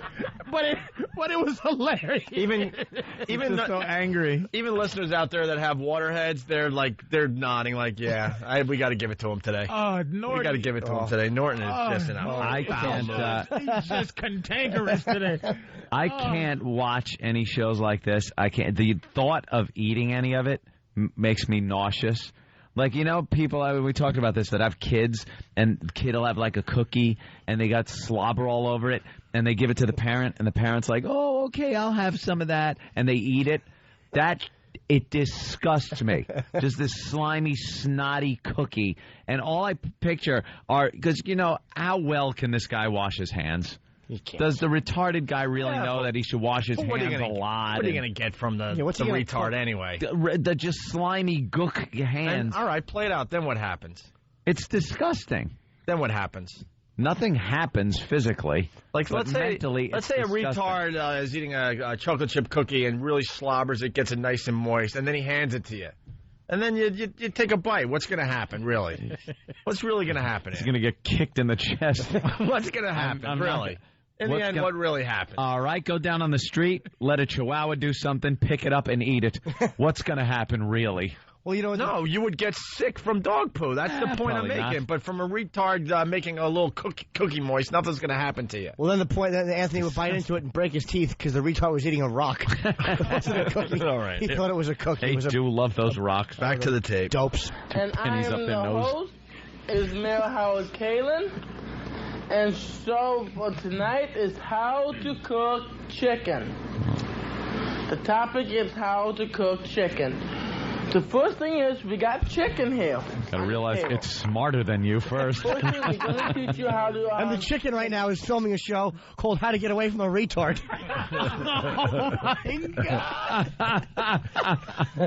Oh my God! Why did the chicken cross the road? So the retard following him gets hit by a truck. Oh, man. Fill in the blank. Chicken here on the table. First thing, we're going to teach you how to take the skin off the chicken. Oh, boy. That's how you do it. You take the chicken off with your fingers. I hope someone checked out with the your baby. fingers. Good. Tear the skin off. Oh. Tear the skin off. And like this. Then you see it was okay. There's no fat on. Make sure there's no fat on the chicken. Like your tongue? If there's fat on the chicken, it's no good. And make sure there's no fat. It'd be funny as he's de-skinning the chicken if it was just screaming. He was holding it down by its dumb neck. Oh, first you kill it. Sorry. And for dessert, I'm going to make brownies in my pants. Oh, Meryl's a complete idiot. What a dolt. Wow. All right, here's the next clip. Next thing we're doing is putting barbecue sauce on it. What? What is barbecue sauce, idiot? Barbecue. Is there no take twos in the show? No one knows what barbecue sauce is. Should have been a take two in the pregnancy.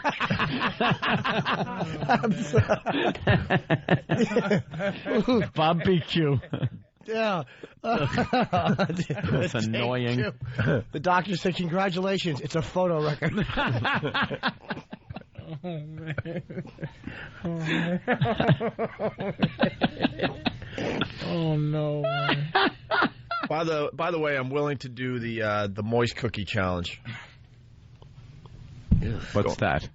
I don't think we're going to find, a waterhead, but I'll just show you that nothing happens. What's a water? Dude, that is crazy. What is a Why? waterhead? Like somebody with water on the brain. They're just waterheads. Yeah. Opie classifies them all into just water on the brain people, where they have like water on the brain. Chicken cooking kid, is a waterhead? No, but I think this kid probably has what? Is he Down syndrome? Oh, no. No, he's just retarded. He's just retarded? Oh, that's the worst.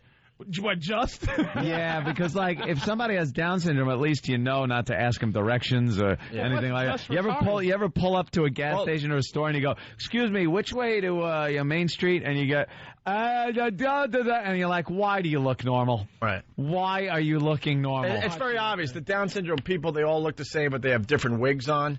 And because the haircuts. They just have different wigs. And then, you got the Mo Howard. But then or just the Pete Rose. Just retarded. They look a little more like you and I, but they're a little slower. Do you know how many one-sentence conversations this guy has that end in, all right, forget it. He would just walk away. All right. Moist cookie challenge. Moist cookie challenge. Bobby Kennedy. Yeah, you would do that? All right, go ahead. All right, let's get back to this. We're going to run out of time. Speaking of bad things in the kitchen. Movie's getting great reviews. I want to dine to see it. Sauce on it. Okay. Oh, God, it's so good. Let's see if I could get the mixer in here. What? This is difficult. Okay, here we go. You're barbecuing the chicken like this. You got to get barbecued. We don't want it on both sides. We want it on one side because you get the flavoring. And keep the other side broiled. Broiled? Good. That's how you make your chicken. Then you put it in the oven on the for 50, then you have it ready. Oh, boy. Wow. He's him retarded. He's so coherent. Like, he's not totally retarded. He's partial, I guess. I don't know why I just said that. I have no idea if that's possible. We're getting gypped. No, if this can be a retarded cooking show, they should really get one. I've had to turn on the gas. When did I turn the gas on? At the beginning of the show? Like that's what it's like. It's too coherent. He's so understanding each step. We're getting ripped off. But he's really babbling, isn't he? It should be like he should put the chicken in the oven and it goes what? And then he goes, oh, you're supposed to like everything chop should be head backwards. Off. Or if it's still in the packaging he bought it in, like from the store. The styrofoam is melting underneath it and the plastic on top. Got plastic on it and a Purdue sticker. There should be a pen with a cat, a newborn, a chicken, and a dog, and they have to try to figure out which one's the chicken. Which one is the chicken, and then start from there. Watch old sack of potato brains make a go at it. Here's the next clip. Making the salad. Who doesn't like a nice salad, huh? He's coherent, but it's one of those things where it's like, it's so simple. The guy's just, take chicken, barbecue, $4.50. What kind of salad is he going to make? It's probably going to be a handful of grass and 2 red balls. Next, we're going to start off with the salad. The salad is the most important food of the day. What? Because it's easy to do. The salad is an important thing to do.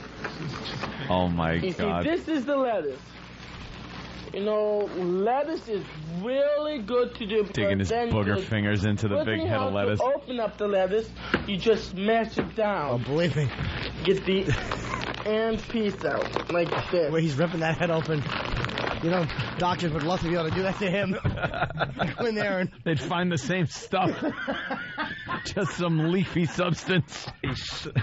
A few chinch bugs. He's shredding the lettuce to match his brain. Oh, God, can you imagine? I mean, you got to listen to this audio again. It could have been his. He could be going at his cooking partner's brain here. We don't know. We don't know. Ripping his head open. Get the end piece out like this. And that's how you do it. You keep on breaking the end out. Then you open it up. Why doesn't he just smash the head of lettuce with the helmet he's wearing? Save a lot of time. He's using as the salad bowl. Then you open it up. You have to take the bad pieces off the lettuce because it won't be. Too bad we can't take the bad pieces off the earth.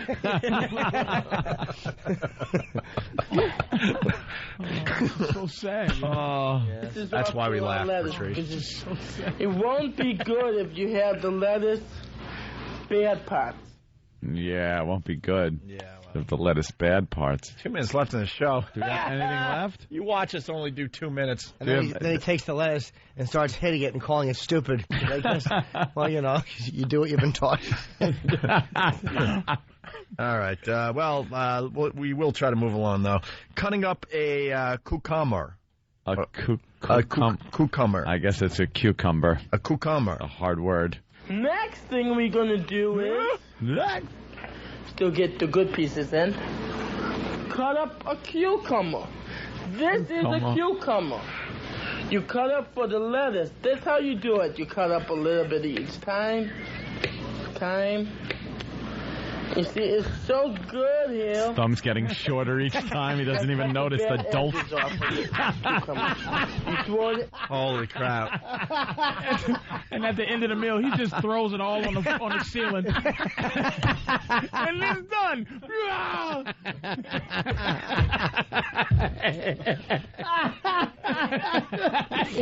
Oh, a half-frozen chicken.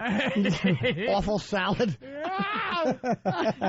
He looks at it and goes, who made this? I don't want it. Let's go to John in Jersey. John. What's going on, guys? Hey, John, what's up?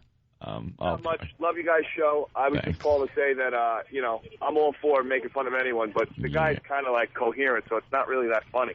It seems like you're stretching it out a little bit. Yeah. Guys. Did you hear him, sir? He said cucumber. Cucumber. That's what we acknowledge, that he wasn't that retarded. Yeah, he's not like crazy. He couldn't do a show if he was just sitting there drooling. I'd watch it. But that's the show I'd watch. Yeah. As he tries to wear the chicken on his head. You're not, dude, you don't think this guy's like right on the brink where he's just putting a show together, he's just holding it together? I guess. But I would just find it funnier if, he was just, screwing everything up. Right. Maybe even stuttering at the same time. Well, this is what we have. So we're just making fun of it because it's a retarded guy doing a cooking show. Yeah. Sorry that his mother didn't drink quite as much as you think she should have.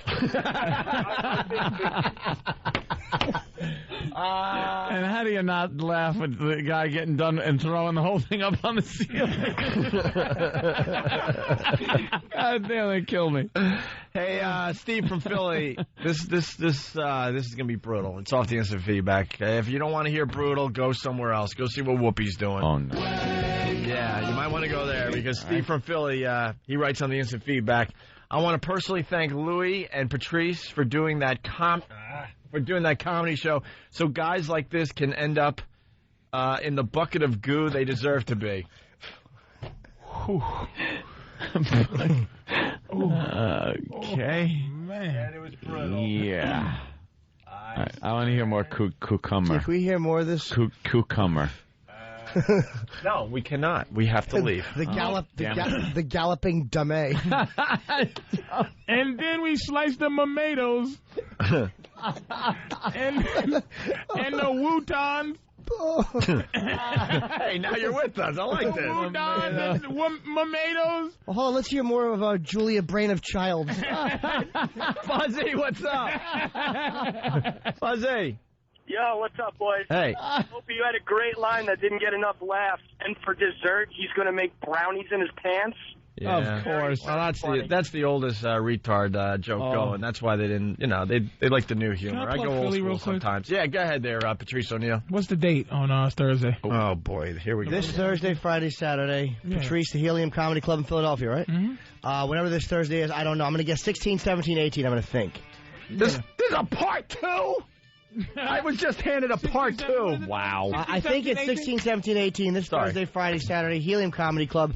It's a great comedy club in Philly. Voss just went down there. He said it's fantastic. People are showing up. So. The feedback on Voss was great, and they're going to love Patrice at Helium. Out Patrice. This weekend down in the Philly area. Actually, down in the city of Philadelphia. Hey, part 2 for tomorrow. Gotta hear that. So 1, 2, we got another 7 clips. Good old Merle doing his cooking over there. Patrice, thanks for coming in today, man. Thank you. That was great. Absolutely. Let's remind the people, today's football picks were sponsored by Dish Network. More football for you, better TV for all. Call 1-888-GET-DISH. Steve's still in first place for that $10,000. And I guess that's it for today as far as over here goes. If you're not joining us over at XM, man, have a great day. Yeah. We got to say hi to Florida today. Hi. Whose birthday? What's your name? Melissa. And how old? 25. What part of Florida? Fort Lauderdale. And you came up for your birthday? Yeah. With these creeps? Yeah, unfortunately. Well, have a good time. You guys come up to XM, check out the show today. South Carolina, you said? Very cool. We get people from all over the country every day for the walkover. Are you cold? A little. Yeah, it sucks, doesn't it? This isn't cold yet, though, Anthony. It's cold. It's windy and cold. I mean, compared to... You have gloves on. I'm freezing. I hate this weather. What? It's windy. Sissy anemic. It's actually not bad out. It's really not bad. Get the fuck out of Chile. Dude, honestly, we would love to beat you up, but it's really not that cold yet. It's the wind. The wind now combined with the temperature dropping down. Give me a temperature for today. Don't just give me a temperature. The wind chill factor is 65. Dude, if it was whatever temperature it is right now, but the sun was out and there was no wind, it would be fine. Look at this guy's in a sweatshirt, t-shirt. It's over. Yeah, he's crazy. It's got to be over 50 degrees. Yes, so 50 in this wind. You got winter gloves on. 50 in this wind with not a spot of sunshine, and it's fucking been raining all morning. It's cold. Even Kenny's laughing at you, and he never does. Not bad. It's comfortable. It is not comfortable. I swear to God, it's comfortable. Why are people so stupid when it comes to the cold? We're all comfy. I like heat, hotness. Let's get over to exit so Anthony can sit down and pee. Thank you. Oh, hey. You have isotomer gloves on. Dude, you're the only one with gloves. I will give you $10 for every pair of gloves we see from here, Texas. Those are girls' gloves. Every pair of gloves we see from here, Texas, I'll give you $10. Angie Dickinson dropped one of those gloves outside a taxi and was ready to kill. Angie Dickinson. Hold on. Anthony has to go to a doctor because it's 57 degrees right now. But it's windy and damp out. With the wind chill, it's 56. Windy, damp, and no sun. Wait, this is what we're doing on the walkover. Finding other people with gloves on. You're going to be the only one. He's giving Anthony $10 for every pair of gloves. Every pair of gloves I see. But only white people, because, black people get cold. Well, maybe that's it. I'm Sicilian. The Moors. Yeah, well, that's true. That's true, you fucking eggplant. That's true, you fucking cold mooly. Although Sam isn't wearing gloves. And we know how black Sam is. Why don't you just smoke one of those Chesterfields? Either faggot? all or none. You're nuts. I need a menthol cigarette. No, you need a clove. Oh my God! No gloves on the hippie chick. Anthony, you used to be a gangster. You used to fix air conditioners with your knuckles. Maybe that's why I used to freeze my ass off, and now I'm making up for it. Why isn't anyone wearing gloves? Anthony, because it's only I you. haven't seen one pair of gloves yet. No, you won't. $10 a pair for every Anthony pair of gloves I see today. He has the physical demeanor of powder. Look, I'll even wait on the corner to let another 100 people pass by. I was really one person with a pair of gloves. I was really betting that one person would have gloves. No, it ain't happening. Aside from me. $10 a pair. I knew that was an easy You bet. are really dressed to climb a mountain. I'm going to conquer Everest. and it's 57 This guy's in degrees. short sleeves and he's slowing down. Is it cold, sir? Look at a black guy. Look, a black guy. Is it cold out? A natural black man without gloves on, man. That dude has dreadlocks. Yep. He's completely Caribbean. Look at that short sleeve shirts over here. Yeah. Aren't you cold? Dude, these little girls are wearing short sleeve shirts. Aren't you cold out? Are you guys cold? No. You're not cold? Look at this guy. I'm freezing. He's wearing gloves. Does he look ridiculous? Cold. A bit. Yeah. Where are you guys from with those lovely accents? England. Oh, Very hello. nice. You got a love lovely England. daughter there. And she doesn't need a coat, right? She's got a short sleeve shirt on, Anthony. A little girl's got a short sleeve shirt on. Well, lady. God She's not bless even covering her. her ankles. With gloves on. What? Hey, stupid, what's the gloves on? Who's got gloves? I don't see it. I don't see it. I don't see it. Hi. Steve C. has gloves on. Oh, you have gloves on. Are you cold, right? You're from England. It doesn't count. I said But you guys are used to this kind of like damp and everyone heard it. It's warm here. Gloves on. The chances are, though, they are actually they're tourists, so they might wear them for different reasons. Yes. They're afraid they may brush against an American Negro. All right, let's go. Why do you think I wear them? Vroom, vroom, vroom, vroom, vroom. He's got gloves on. Ew. He's got gloves on. Steve's got the fucking worst gloves. They're form-fitting. Fucking horrible. They're for his claws. Right. No. He could still grab trout in a river with them on. He could work button-fly jeans in a rest area. That's his workout gloves. Steve's just going to lift anything he sees. Steve's gloves are fucking enragingly feminine. And they stop at his wrist. Oh, shit. It's cold. What about Jimmy J.J. Walker coming across here? Oh, the girl? Oh, she's fucking ass. She's awful. Short corduroy coat. You're going to punch me in the head is what she's going to do. She's terrible. Steal my gloves. Oh, he called her. There's no one with gloves. No. Oh, he called her Two Jimmy chicks from Walker. England. I am the only faggot wearing gloves. Yeah, but they were wearing like short sleeve shirts. Yeah. It's a little chilly out, but It is cold, and why should I be uncomfortable? Oh, look at this monster. Wow, what a This sexy would be gal. cold if it was June. Nice, juicy legs, toots. Toots. Oh, Jimmy's already on the prowl. I certainly am. Jimmy's back on the prowl. That's what I like to hear. Yeah. Woman's got a scarf. That Ooh. means cold. She's going to hang herself. It's an ascot. She's solving a crime. Wow, we walked and saw nobody wearing gloves. Of course we didn't. Of course not. I don't get Your it. hands are embarrassed. Yeah, now they are. And it's really not that bad. No, it is. The wind makes it cold. It's the wind. Danny, the wind's not even blowing. Look at the flags. Right Look now at the it's flags. not. Old lady. Right now it's not because we're on this side of the street. Yeah, okay. The old bag does a pair of gloves right here. Here's some gloves. right Thank there. you, miss. Gloves. All right, $10. She's cold. I'll give you $10. And they matched her hat. Gloves right here. Gloves. Gloves? 2 pairs of gloves coming up. 2 pairs of gloves. No, we already got Gloves. You're wearing gloves because you're cold, right? See? Thank you. All right, so you and 3 chicks, Anthony. I'm not a complete idiot. You want to borrow a tampon from one of them? You and 3 chicks that are in menopause. That's great. It's funny. Not one of them has a cunt hair that isn't gray. Anthony's a fucking vampire. I'm wearing gloves, and Roland's head is still sweating. You need a blood transfusion. All right. Roland looked like he just came out of a pyramid. I'm really tired of Roland's meathead. Out of a pyramid. I'm really tired of his helium voice. Indeed. He has stuck the Jones. Yeah, Norty. Try a black girl, dude. I've done that many times. Try one as your girlfriend, not as your fucking sexual slave. And not as your role play. I just couldn't take the stares. The stares? From her. What do you mean? Because I'm bombing on stage in front of other black people. She won't avoid me. Black people hate me in the crowd. You should try another race, man. These white girls ain't working out for you. Certainly not. Maybe get a nice PR. How about a little fucking PR? right here? Asian? Something like this? Jimmy, what base did your parents meet on?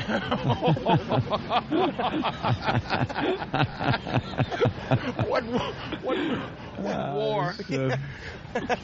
What helicopter did your father hustle your mother onto? What they call those underground help thing? Oh, hi, fella. How are you? Thank you very much, man. It's good. MTA bus. Thank you. Guy saying hi. Hi, miss. Nice to him. Let's get Norton up to speed with these girls, man. Let's talk to this one right here. Let's get Norton a girl. Look at this fucking head on this guy. Oh, my God. This His guy head should be on an 18-foot tall man. He was blessed with someone else's face. That guy, at the last second, that midget gene. He needs a face transplant. There's an 18-foot man with a tiny head somewhere. Oh, my God. Oh. Oh, my God. I think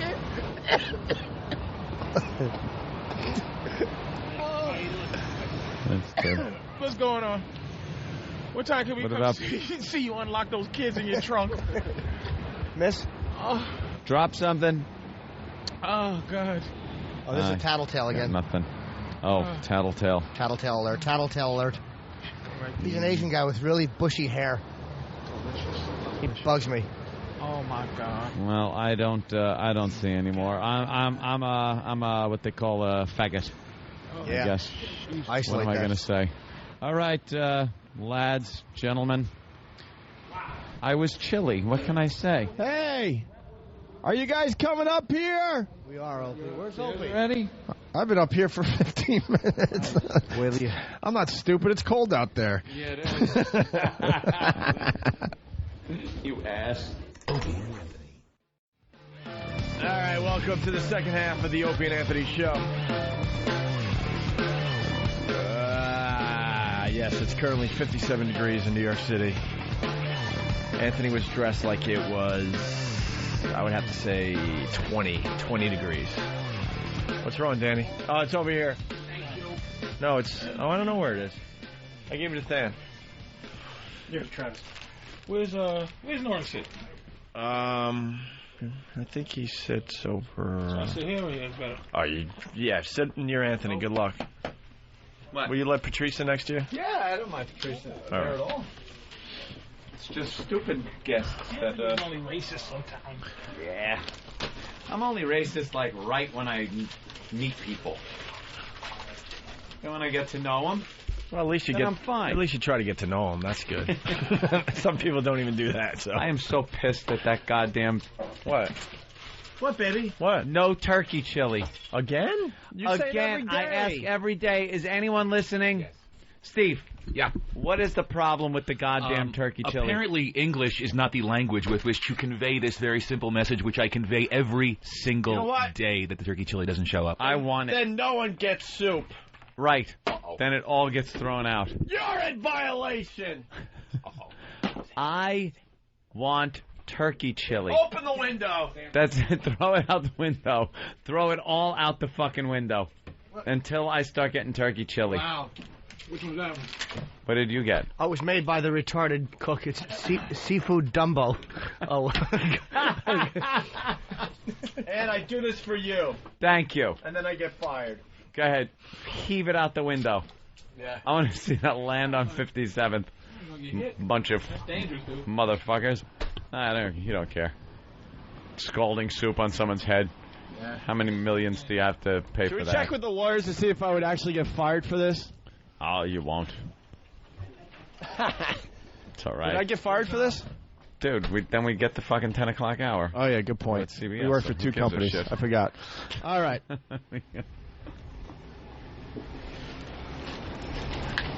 right. Let's listen close. I'm just waiting for someone to walk by so I could maybe, give them a little hit them splatter, with it. some collateral damage. I don't know, man. Yeah, I think he's throwing soup out the window. Plausible deniability. Hold on, I got. Yeah. That's good. That's good to say what the act is and then say plausible deniability. Yeah, plausible deniability. Might have wanted to whisper that. But you only said it over the air. It was smart, Ken. I am so annoyed. Why? You want to pat my buttocks? That'll cheer you up. Well, of course it would. What kind are you eating, Patrice? Gumbo. Seafood gumbo? Seafood Dumbo. And I didn't get my turkey chili. What is the problem? I'm trying to put weight on. I'm wasting away. I enjoy their soup. Well, you're not going to get that today. I'm sorry. Do we have... Would a smoothie make you happy? Yeah, it would. Thank you, I want a smoothie and a Diet Coke. I want a cup of coffee. And a juicy kiss. A tall with milk. With milk. God, that retard thing was funny. Well, we got a lot more to do on that. We also have to talk about... we got to talk about K-Fed because there's apparently a sex tape, which someone sent me a clip of a girl sucking an unclipped cock. Looked to be a good-sized one. Well, and it's supposed to be Britney. Now, K-Fed may have... why am I calling him that? Because that's his name. It may have released that as a warning to her because you can see only part of the face. So you don't know if it's her or not. I got a little more of this. And if she doesn't fess up, he'll let out the rest kind of a thing? I'm guessing. Is he allowed to? I'm sure. Like, how does that work? I don't know. Legally, obviously, he's part of it, so... Because they were married? I mean, seriously, we should get a lawyer on I bet he probably taped her secretly 50 times. I don't think you could do that, though. Maybe not, but... You can't use that kind of thing. You can leak it to the internet. You can leak. Lady Di, why are you calling all morning long? Why?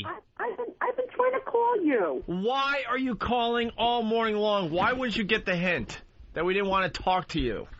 Why not? And now we're at a completely different building, and you're still calling. Yeah. So what do you want? What do you want? No, Jimmy, I wanted to let you know something right now. Okay. Hi, Patrice, by the way. Hello. Don't say hello to her. Why did you call? What do you want to let me know?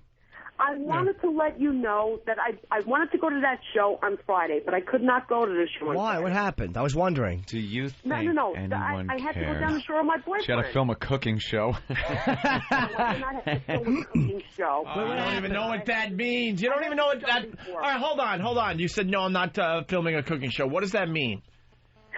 I heard the show before. All right, so what does it mean? All right, about the cooking show with the retarded people on the show. I have to give her credit. No, but here's the question. She knew that time. Because a lot of people were wondering why you weren't at the show. Out in the line, they were speculating that you were going to come, and you didn't come. No, I couldn't go. No, but there was a lot of people wondering. Oh, my God. What happened? Early anyway. You had to go down the shore with your boyfriend. It's November. What'd you do? Lay on the beach until Peter showed up and tried to help you? No, I did not, Jim. What'd you do? DJ New Style, what's up? What's going on? I saw the. Where'd she go? I saw the short clip of the Britney Spears, or the supposed Britney Spears clip, and someone posted a link on FBA to the full clip on PornoTube, and it's sadly not Britney Spears. I guess there's more to the clip, and they pan out. Oh, it's somebody else? And then you can tell it's not her? Yeah, they zoom in real tight on her face, and it kind of looks like Britney, but... Is it K-Fed's hog? I have no clue. Ask Jimmy. I don't think Jimmy would All right, know Jimmy, either. they're saying it's not. All right. But they did say in the paper that he may have sex tapes or something, right?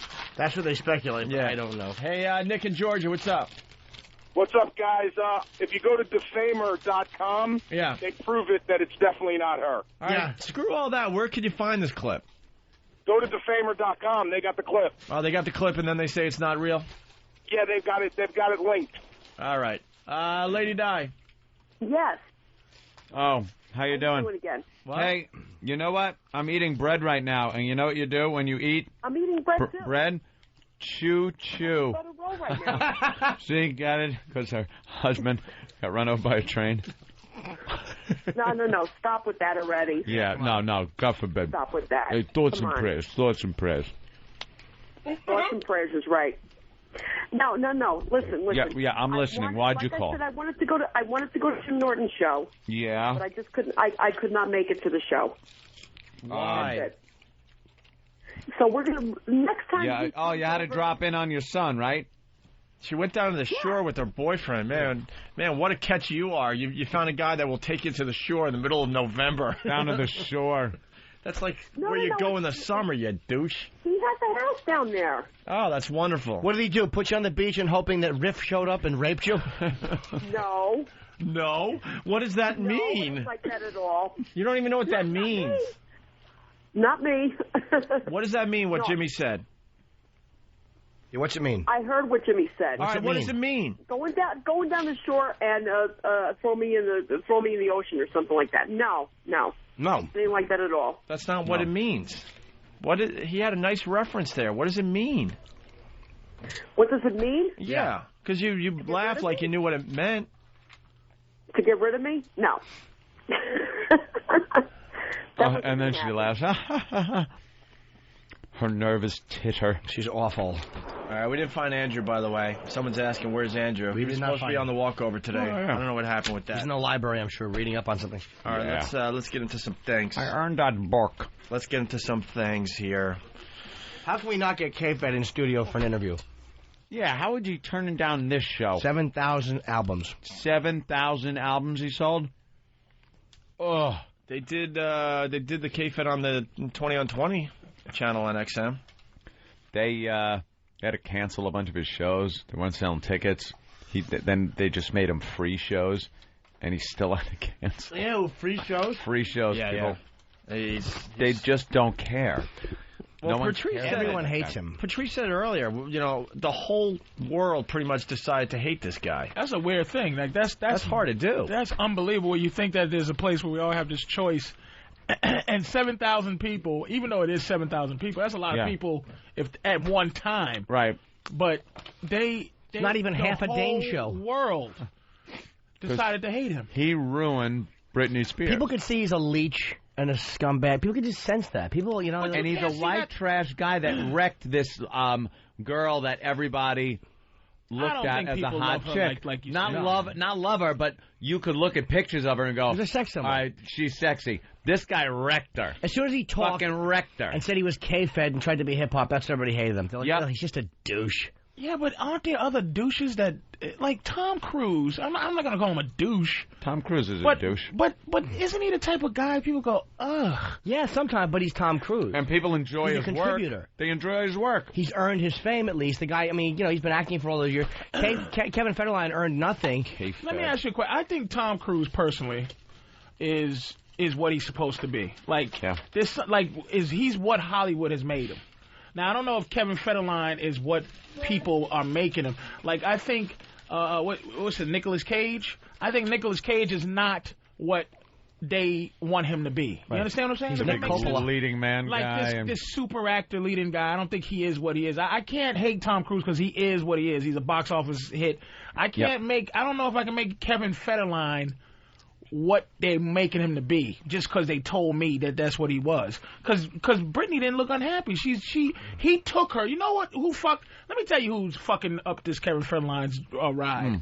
The outskirts, the people who are in her camp, the pressure because she's such a slave to publicity. But she was loving being this fat white trash. She loved, you could see her face was different. She enjoyed being this frumpy pig, and she enjoyed yeah, where she didn't have to worry about being hot and all that she crap. was enjoying this fucked upness and this guy using her and her codependency, and finally she started to call whatever Chase and looked at her bank account, and she heard the money go down. She's like, it went from you have $25 million, then it went down to you have $24,300,000. She's like, holy shit, it's going down. I haven't done a hit record. I'm a fat hog. I'm hanging out with this guy. And then the final straw, Kevin Federline stepped up to try to make a little money for the family. Yeah. And this nigga sold 7,000 copies. That bitch said it's time to go. And Kevin Federline stinks. Yeah, he's really bad. He's using her name to further. Imagine hooking up with a female comic. Kevin Spears. You imagine if you hooked up with a comedian or a chick who aspired to do comedy, and you knew she stunk, you love fucking her, and she was using the name Patrice O'Neal, and you actually and going out there, and everyone knew she was your girlfriend and representing you, and she just stunk and was an embarrassing ripoff of someone else. That would begin to annoy you a lot, especially if she believed it and tried to live the image. That's supposed to be, Brittany, that's not Brittany. It's not her. No. But that's a great blowjob. That's what I was going to say. That's how I knew it wasn't her when I first saw her. It's like, fucking, this girl is a dick sucking. I was going to say, Brittany is sucking dick like that? A lot of juice involved there. I want to see that. I want to see that whole one. She's a trooper. Money shot and everything. She certainly is. I want to see that. That fellow is unclipped, though. That must be a German film. This is supposed to be a great website, too, Defamer. It's all sex tapes. Is that defamer.com? This is off PornoTube. It's just titled College Blowjob Clip, a.k.a. not Britney Spears. Because they got your boy, what you call it, on defamer.com, Screech. Yeah. Right. Did you see that one? No, I didn't see the fucking part. I heard he's packing, though. I already got major wood. God never does things too bad to anybody. Like, if you're gonna make him a Screech, you better just give him a fucking cock and a half. God is good like that, man. He won't let you just completely hang. Yeah. Fucked up. He won't let you just be fucked up. Primordial dwarfs. But they're packing. You think they're packing? They're probably packing. Who knows? But they're super smart. I want to punch one. And watch them go down and come back up? No, go down. Watch it just and what the hell you do that for? Like he'd be asking you like, why? Wait. Why'd you do that? I was just standing here. I'm a dwarf. I'd knock him out, and he'd come to 40 of his years later. Let's go to Carl in Jersey. Been out for an hour. Carl? Hey, what's happening, man? What's up, Carl? Listen, what exactly did Kevin do wrong? If you break it down, he fucked this little honey.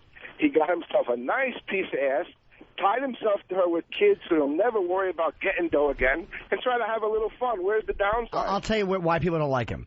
Because he's a phony, and he wants to be hip-hop, and he wants respect. He's not happy being what he is, which is just the other one that no one gives a fuck about. If he was just quiet behind-the-scenes guy who fucked her and held her hand, he's a good-looking guy, people would accept that. But he's like, yo, man, I'm K-Fed, and he's an embarrassing wannabe. Yeah. And he's trying to rise above what he is. And he doesn't have the talent to rise above what he is, and that's why people hate him. He became famous like a girl does. Yes. Like, he became famous almost as if he preys on kind of losers. He's this Hollywood bad dude or whatever the fuck these dumb bitches are into that, get drunk and he does heroin. It's like the Paris Hilton tape, that guy. Right. Who is that guy? Rick Solomon. He was probably just with his friends, fucking around. They said, look, you look like a leech unless you do something. So he was getting high with his boys and says, all right, let's try this or let's try that. Fuck, it's not our money. Let's just go for it. I don't think he really believed he was going to be a star. He really believed he had talent because he never. No, he did. I disagree with you, dude. He believed he had a star. Because he's like a girl. That's what girls do. That girls will latch on and then try to. He was upwardly mobile guy. He's a fucking like a bitch. Yeah, dude. I think you're wrong. If you saw that award show that Britney actually showed up and brought him out, and she brought him out as my man, not my husband. You could tell she was just full of shame doing it. She brought him out at the Teen Choice Awards, and he performed horribly. Yeah. He believes it, dude. You know what he is? Marky Mark. Out there that I can abuse even like Marky that Mark. and get hooked up with money like that with, I'll go for it too. We would all go for it, dude, but I wouldn't try to rap. I would just eat her asshole and shut my mouth. He's Mark Wahlberg now. Yeah, well, Carl doesn't understand. The end game for K-Fed was to become this huge rap star. Yes. And it ain't going to happen. Yes. So, yeah, he did all that stuff. And Carl, hold on. And within his circle of friends, he's the man, of course. But what he wants from Hollywood and entertainment is not going to happen now, and it's going to be a complete disaster. He's a joke, and Britney is married to a joke. Right. When I was saying he's Mark Wahlberg. The people that he wants respect from think he's a joke. That's the problem. Britney can handle being married to a nobody. She can't handle being married to a joke. Remember Marky Mark back in the day? Yeah.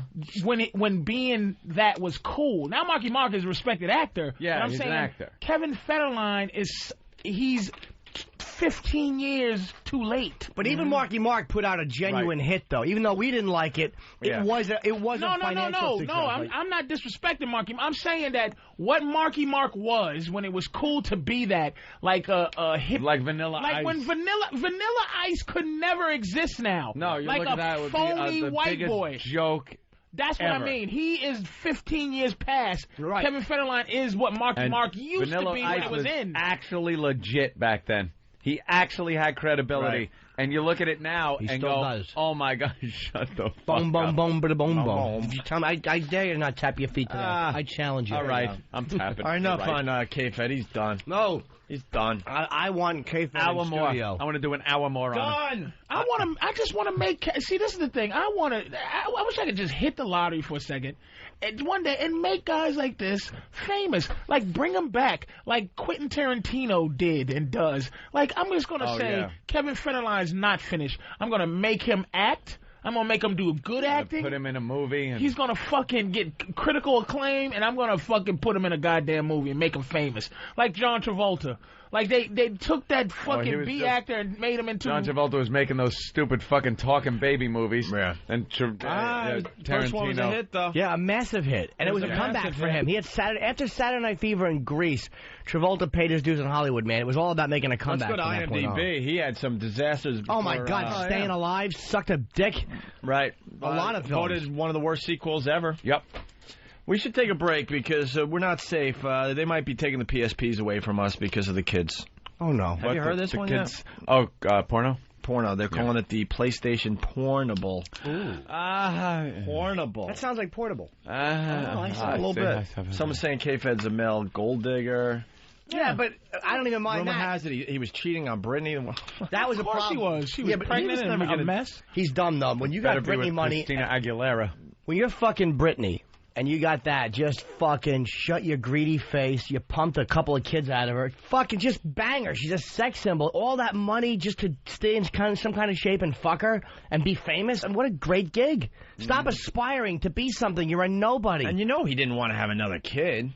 He didn't want to have another kid. He did that to kind of make sure he always has a connection with her. Yeah. So the money will continue flowing on some level. Unless he has custody, he's not getting no fucking money. He's not going to get alimony. Really? You don't think Britney's going to be looking at these kids and going, oh, geez, I got to take care of Schmucko over here. Oh, no, he'll get alimony. He'll get alimony. Fuck no. I guarantee that's going to play into it. Because of the people that made her get rich. I'm not saying he's going to be filthy rich, but she's going to look in the eyes of that kid every day, and the kid's going to be like, where's Daddy? And Daddy's over here. You don't Daddy's think an asshole. You don't think that Daddy's going to get something out of that? Daddy is the Mexican maid that she has taking care of her kids that she'll never. You think she's going to be? I understand what you're saying, but you think Britney could do that, where she could just like not walk away from it? Trash. I mean, where she can walk away. If she can get welfare to pay her enough as a hit album, she'd take it. She'll live in a trailer, a golden trailer. She is trash. She is a mess. But he did that to, he's assuming that'll help him keep the cash flowing. What cow?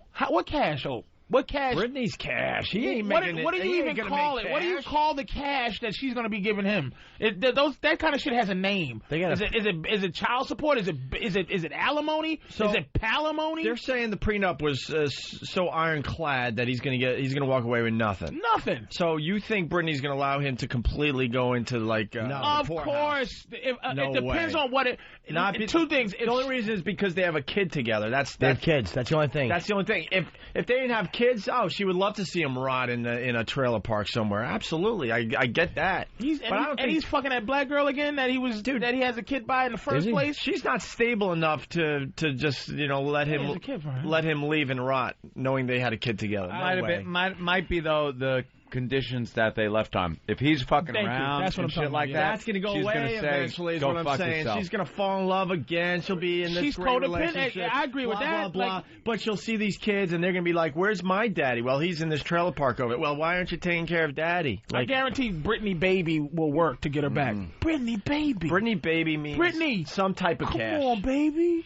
Brittany, come on, baby. Yeah, everyone's saying let's move on. We're talking about K-Fed way too long, but all right. I mean, that's how I see fuck it. the listeners. We'll talk about what we want. They say fucking move on when we talk about anything. Yeah. Hey, Willie from Michigan, go fuck your cocksucking father's asshole. Yeah, you complain when we don't talk about anything, and then you complain we fuck you and you shut up, motherfuckers. All right, you're deciding we should move on now, Willie? Willie. Yeah, I just think done with the View talk here, ladies. The View talk, ladies.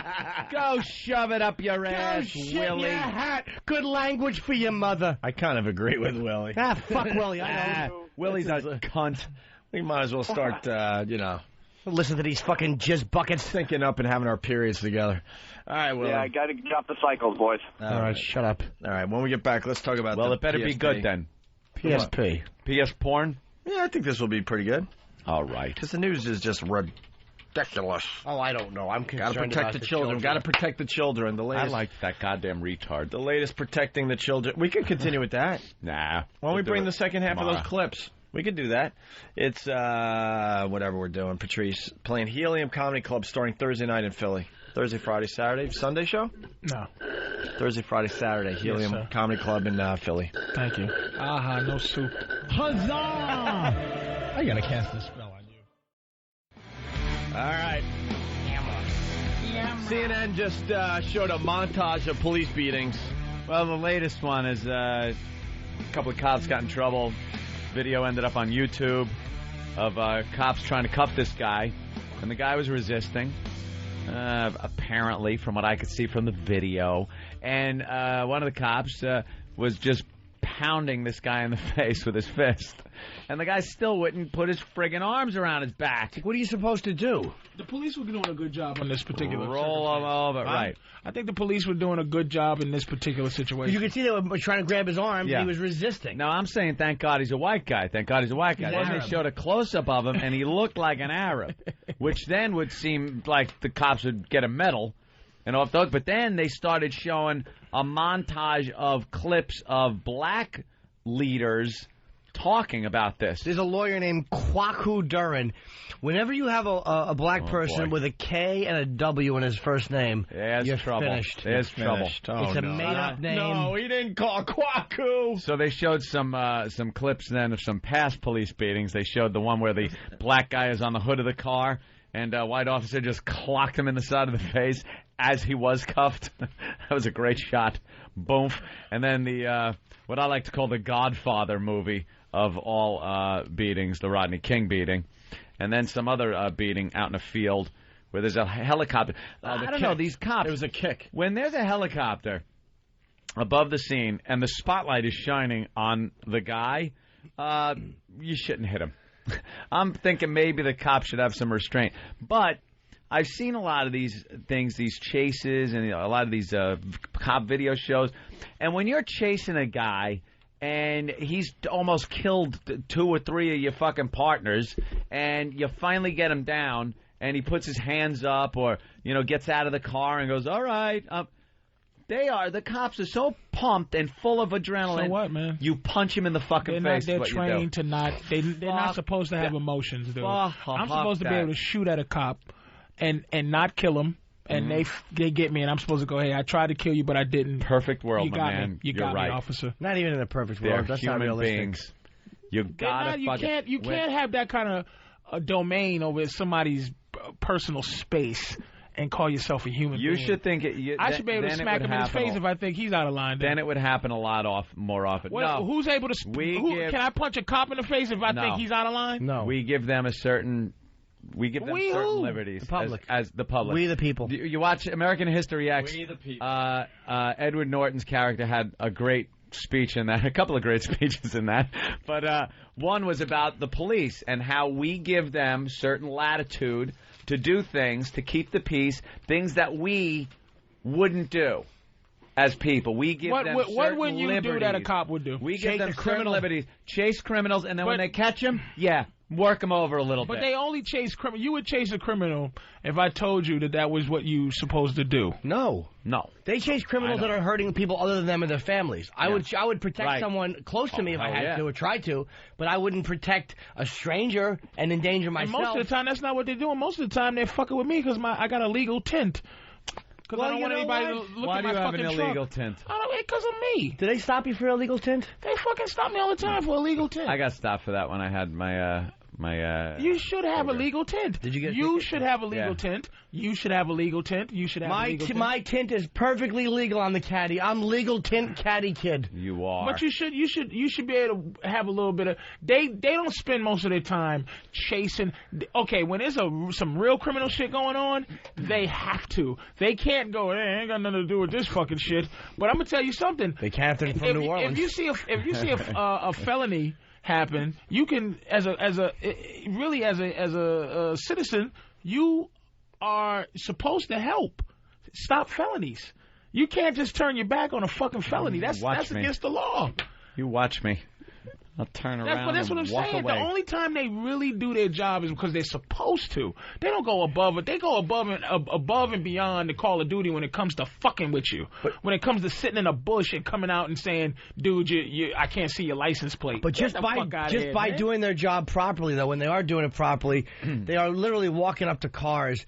And people who a lot of times will have guns. I mean, they are walking every time they approach a car. You they can be just don't shot. know, right? You don't know. That's a job where you don't know. State trooper on a highway at 3 in the morning is a motherfucker. That's a scary job. I mean, I'll probably shoot a few motherfuckers. Some people get shot just because I'm just on some old Mantan Moreland shit from the fucking Three Stooges. Feet so family. What you doing over there? Bow bow. But. I'm saying that there should be a lot more that goes into being able to be a cop. Okay, first of all, no ex-bullied motherfuckers should be a cop. Only guys that look like Kenny should be cops. Guys that have been able to physically impose themselves upon people, but little small nothings. With this Napoleon thing, no Napoleon cops. Yeah. You should be 6 feet tall to be a cop. All right, listen, let's go to Willie in Oklahoma. Willie, tall. Yeah, I was wondering if Patrice's tint there would that be because he's black or? Well, he's talking about his windows. No, not illegal tints being your skin. He is saying my illegal tint on my. Actually, you know what? You might have something new. That might be new street slang. You fucking asshole. You might create it. Yo, dog, you stopped me because my motherfucking the tint of my skin, nigga. Some white dude from Oklahoma named Willie came up with the latest one for you boys. You know what? That's some new shit, and I'm taking it to you. Take it. They pull me over because they got that illegal. What's up, and you can do that with girls too. Yes. Damn, dog, I like that little tint on her skin. I like that. There you go. Good job, fucking Willie. You could describe them like that too. Like if you get like a real light fucking chick, you're like, oh man, she's a legal tint. Yeah, or if it's one of those fucking dark chicks with really short hair, she's got old limo tint over there. Oh, limo tint. I don't want to fuck limo tint. My dick has 2 different tints. Let's that's not even on a black guy. It's not even. It's on black guys. It's limo tint and then pink. Joe and Philly, what's up? Open window. You got the phones rolling. Hey, what's up, Joe? Joe, what's up? Good. Listen, I just wanted to call in. Patrice, you have no idea what you're talking about. I've been a cop for 19 years in Philadelphia. Oh, shit. And you honestly think that we wake up in the morning and start our tour of duty or go to work each day and say, who am I going to fuck with this? Absolutely. You really think that? Yeah. No, it's absolutely not true, man. I'm just I'm generalizing. But you don't need to like when you generalize, you're considering that there are some great cops, man. But for the most part, dude.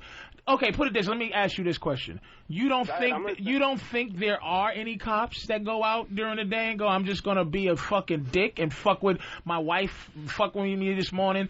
The bill collector fuck with me. You don't think there's any cops like the dude from Crash? Matt Dillon from Crash. There aren't any. That was a movie, Patrice. I know it was a movie. Mr. All of a sudden Philadelphia fucking Jesus. All of a sudden you're going there Thursday, Patrice. I know, but I'm saying, look at man. I'm not saying. Hey, fat boy. There are some cops who are pieces of shit, and there's some that are not. You know, fair enough. Not all of you. Let's go to Pete in New York. Pete. Patrice, what's going on, good boys? I love the show. Patrice, I have an exception to your remarks, man. You know why we don't like tinted windows? Because when people like anyone rob a store and they have a gun in their car... You want to say people like you. Anyone else pick up on that? Yeah. He almost said people like me. Yes, people like you. Freudian slip, people like me. When people like you are robbing fucking places. You almost fucked up. You caught yourself, though. I call myself good, but I'm saying when people who like to rob banks and hide guns in their cars have the guns in the car, we like to see them before we get shot. All right, fair enough. And as a law-abiding, as a breaking the law-abiding citizen, I'm one of those guys. I don't follow law to the T. Yeah. But it's like I know when you come up to my car, I roll down every window I need to. So you can see in the car. I do that shit. And then they probably go, look, this motherfucker's trying to hide his tints. No, but I'm saying so that he doesn't. I know that's why they don't like tents. You want to be able to see in the car, but you gotta blast right through it. If motherfuckers rob your car, don't you understand? People look in your car and break into it because they can see right in. And don't you want those people to get their face smashed in by the cops? I would. If someone when I came into my truck years back and my stereo was gone, all I wanted was that guy to get pounded. All right, let's make a deal. Let's make a deal right now. Let's just make a deal. Here we go. Can you understand? Okay, I grew up a black guy in Boston. Okay, I'm not gonna say, and especially since I've been doing comedy and been in this world, and then especially doing radio and for mostly white people. You know what I mean? A lot of white guys know me, so I meet a lot of fucking police now that I don't dislike. But if I'm a regular fucking dude, man, I don't get to meet the cops that are okay. I don't get to meet Kenny's and the fucking other, Fat Boy and the other Little Joe and Little Joe and Pete. I don't get to meet them. I don't get to be like, oh, dude, you're the guy from this one and that one. I got lucky. I'm lucky to, but for the most part, you don't think. Like in Philly, dude, ask Keith Robinson, man. He live in Philly. It's a mess. Keith is the worst example, though. Keith yells at the cops when they pull him over. Keith is a bad example. Yells at the cops. Keith is a piece of shit. And the cops have a lot of problems with black people in Philly. So when you pull over a car with like 5 black guys in it, you're gonna probably give them more shit than you would. Do you think black guys have a problem because? What do you think? We're out of control? Like, we have a problem because we're out of control? I think there's a disproportionate number of black guys that are out of control as opposed to white people that are out of control. We're more of the population. Young thug culture is celebrated, whereas a lot of violence, I'm not saying it's not celebrated with white people, with mafia and all that stuff, but young, wild gang thug culture in the black community is celebrated a lot more and glorified a lot more than, like, maybe white gangs were in the 50s or all this shit, or bikers were in the 60s. Juvies. But that whole culture is celebrated on MTV. It's celebrated everywhere by white people and by black people. They love that young thug culture. So, there is a lot more wild behavior. These fucking tapes in the 60s of fucking cops doing the tango on motherfuckers. The 60s, the 60s. But it doesn't. I don't think that kind of shit's going on. I think black guys are getting hassled in their cars, but I also think that there's this attitude that comes off. I've been pulled over with Keith. I've been pulled over with Keith. Would I have an attitude? I can't tell. You know something? Fucked with that's something I can't even say because I'm not black. I don't know. And that's something I'll never understand, so you're probably a better judge of that than but Anthony, the Moors. The Moors. You know, the Moors, though. But I'll tell you one thing. I've never been disrespectful when I've been pulled over. And I've had some disrespectful cops to me. And I continue to be respectful. It might be an age thing, because I am certain I used to, I lost a little bit of, ever since, you buy a house and you get a little older. You lost a little of your fire? I used to, like, when my credit was bad and I thought that was what life was and the bill collector would call, I go, suck my left ball, bitch. let me tell you something. I'm sticking my asshole in the phone, and I want you to stick your tongue on it. And ever since I started seeing my credit limit creep up, 600 here, 650, and somebody goes, you can buy a house with that. And once I start thinking about a house, and then one time a bill collector called. It was from an AT&T bill that they called, and I told them to lick my ass, right? And they would call. And the day I said, boy, I can fix it up, I just went, this isn't fair, but, I'm just going to want to just get rid of this because it's just ridiculous. Work out I'm just going to get rid of it. I'm going to work out something with you. And I understand I'm less aggressive with the cops because I got shit that I need the cops to come help. Like this guy in Philly, I don't want to, if something happens to me with one of these psychopaths in Philly, I want him to come and try to help me out. I don't want him to go hide the fucking whatever the call. It's a 182. Somebody's fucking up Patrice. You know what I mean? Right, so listen. Let's go to the instant feedback. First of all, Big Doodles J, to the cop that called from Philly. Rocky was also a movie too, asshole. But it seems real to you fuckers. Bashing Philly. Yeah, the Philly bashing. Oh, that was a good. Thank you, man. That was and a good. Joe Wagner from Whackbag. Tell Patrice the New Jersey State Police actually used to have a minimum height requirement along with a lot of other stuff, but the stupid bleeding heart said it was discriminatory. Police agencies have been made to lower their standards.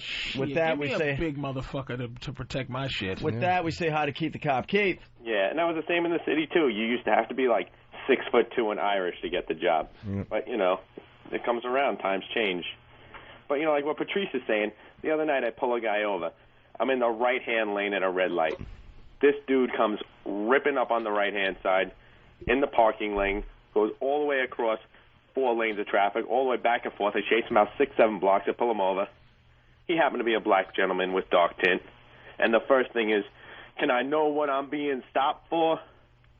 What are you being stopped for? You know what you're being stopped for, but that attitude that's got to come with being, Hey Keith, let me ask you a question. As inside information, I mean, this is on the record, off the record, whatever. What aren't there some acceptable fucking crimes? Aren't there some crimes that you go? Aren't there some discretionary, like, you know what? He just turned without a blinker. Fuck it, let's go. Like, absolutely. Like, don't you decide when you're gonna fucking... Dude, that has happened to every single person listening to us right now. They let you go. You're in your car and oh, fuck, I did that right in front of a cop. You see the cop saw you and they let you go. I do a lot of shit now. But not even stop. Like, where a cop goes, this guy is breaking a fucking law. Don't matter. You know what? I don't feel like fucking Happens with him. a lot. But but should they just go for every law that's being broke? That's what I'm saying. But how many times have you flown by a cop going 75, whatever, on the highway? He's there with his gun and just decides not to go after you. Oh, they let you go sometimes. They don't pull you over. State troopers are different, dude. No, but they're looking for someone going faster. Yeah, and a lot of times, you may get out of the car and you may go up to the car, and it's the attitude that dictates whether or not you're going to get the ticket. Did you give the guy a ticket? Actually, I didn't give him a ticket because, I was busy. I was going to do something else. Was he a dick to you, or was he nice for you to give him the ticket? Once he started with his attitude, and then I came back with, the law attitude of it, he then calmed down. He wasn't so uppity anymore. Uppity? Nigga, do you even know you ain't supposed to say uppity? Jesus, Keith. Uppity is a good word. Let's call a spade a spade. I'm hanging up on Keith to save his job. It's very descriptive. That's right. They're very uppity. Or you're gonna be fucking Keith the mall security guard. Keep talking. So this guy, comes out of Sears, right? And he's running down the hallway. So I got to stop him. Yeah. That'll be his next story. We like Keith too much. We hung up on him. Fucking Forest Ranger hat on. Let's go to Matt in Kentucky. Matt. Oh, jeez. Hey there, Matt. Hey, guys. How you doing? Good, Matt. I love you, Patrice. You're great.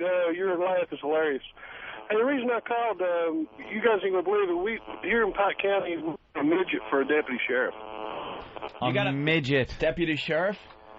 Yeah. That's correct. Is he online? We got to see a picture. You ought to see her standing beside her partner. It's a her? Her?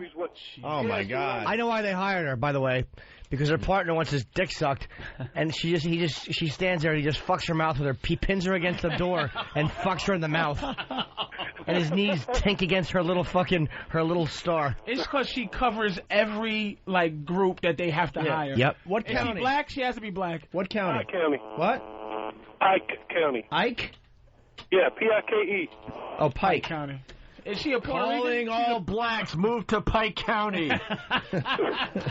Female midget deputy sheriff. Oh, my God. Every time she's involved in a shooting and the grand jury gets together, the victim comes in with 2 kneecaps gone. It's like only kneecap shots. Pull over. I said pull over. What? Oh, you know she's just extra nasty. Oh, you know she is. Do you know how fast you were going? Driver, put both hands on the vehicle and hold your car keys out. What? Hold your keys out the window. Who's talking to me? What? Who's talking to me? Who's talking to me? What? Down here. God, is that you? Down here. Oh. Now, passengers, step out of the vehicle and get on your knees. Not for security, just so I can talk to you face to face. Put your hands where I can see them, like on your ankles. Fucking twerp, shut your mouth. Give you a good mouth fucking against the car. Does she need a special huge trigger guard around her trigger for that big fat sausage finger? You know how many times her fat fingers have gotten stuck in that gun? She probably does have to have a special gun. Special pedals. Just for the fumbling fucking... with the bullets, and they're falling all over because those sausage fingers can't shove it in. Those little big muffin hands. The only way she can protect you is because you allow her to just be a cop. Or the criminal's laughing too hard. He can't run. He just laughs. Look at the little thing. Look at the little thing. Could you imagine seeing her running after a perp down the street? Hey, stop! Stop in the name of the law. Police, stop! She has her gun belt on. Her gun is scraping the ground. She's dragging it like a little child wearing its mother's clothing. No, I said her little fat ass. Her little fat midget that ass. fat midget ass. Yeah. With those bow little legs. Little fucking taking way too much up cop pants she has to wear. They're like cop shorts. They should give her the fucking postal shorts and she wears them. Oh, shit. She wears a She wears a 34-inch waist and an 8-inch long. Oh, she's fucking horrible. Right. Her little fat. She wears Lieutenant Dan's old pants. Little fucking. Oh man, y'all are fucking crazy. Anything else you can tell us about the fidget, Matt? Yes. Anything else you could? No, I Scott, guys. I'm punching out. Jesus, Matt. It could have helped us along a little bit. There's another county that has a midget cop. Joe in Rockland. Hey, what's up, guys? This is Joe. Hey, Joe. How Listen, are you? you want? Okay, not bad, thanks. Listen, you want to know how messed up the NYPD is? They have a midget who went through the academy about 2 classes ago, and apparently she could not get over a foot wall. So what they did was they have this test, this physical test that everybody must pass. Well, what they did was everybody went, and everybody passed except for this girl. What they did was they locked up the door. They locked the gym with just her and the instructors. Then they put in a little step ladder in order for her to get over the wall. That's good, because that's what a perp will do when she's chasing him. He'll put a little ladder down and say, go ahead, hop over, toots. And now she's working out by either the 7.3 or the 7.5 out in East New York. You know what she should be...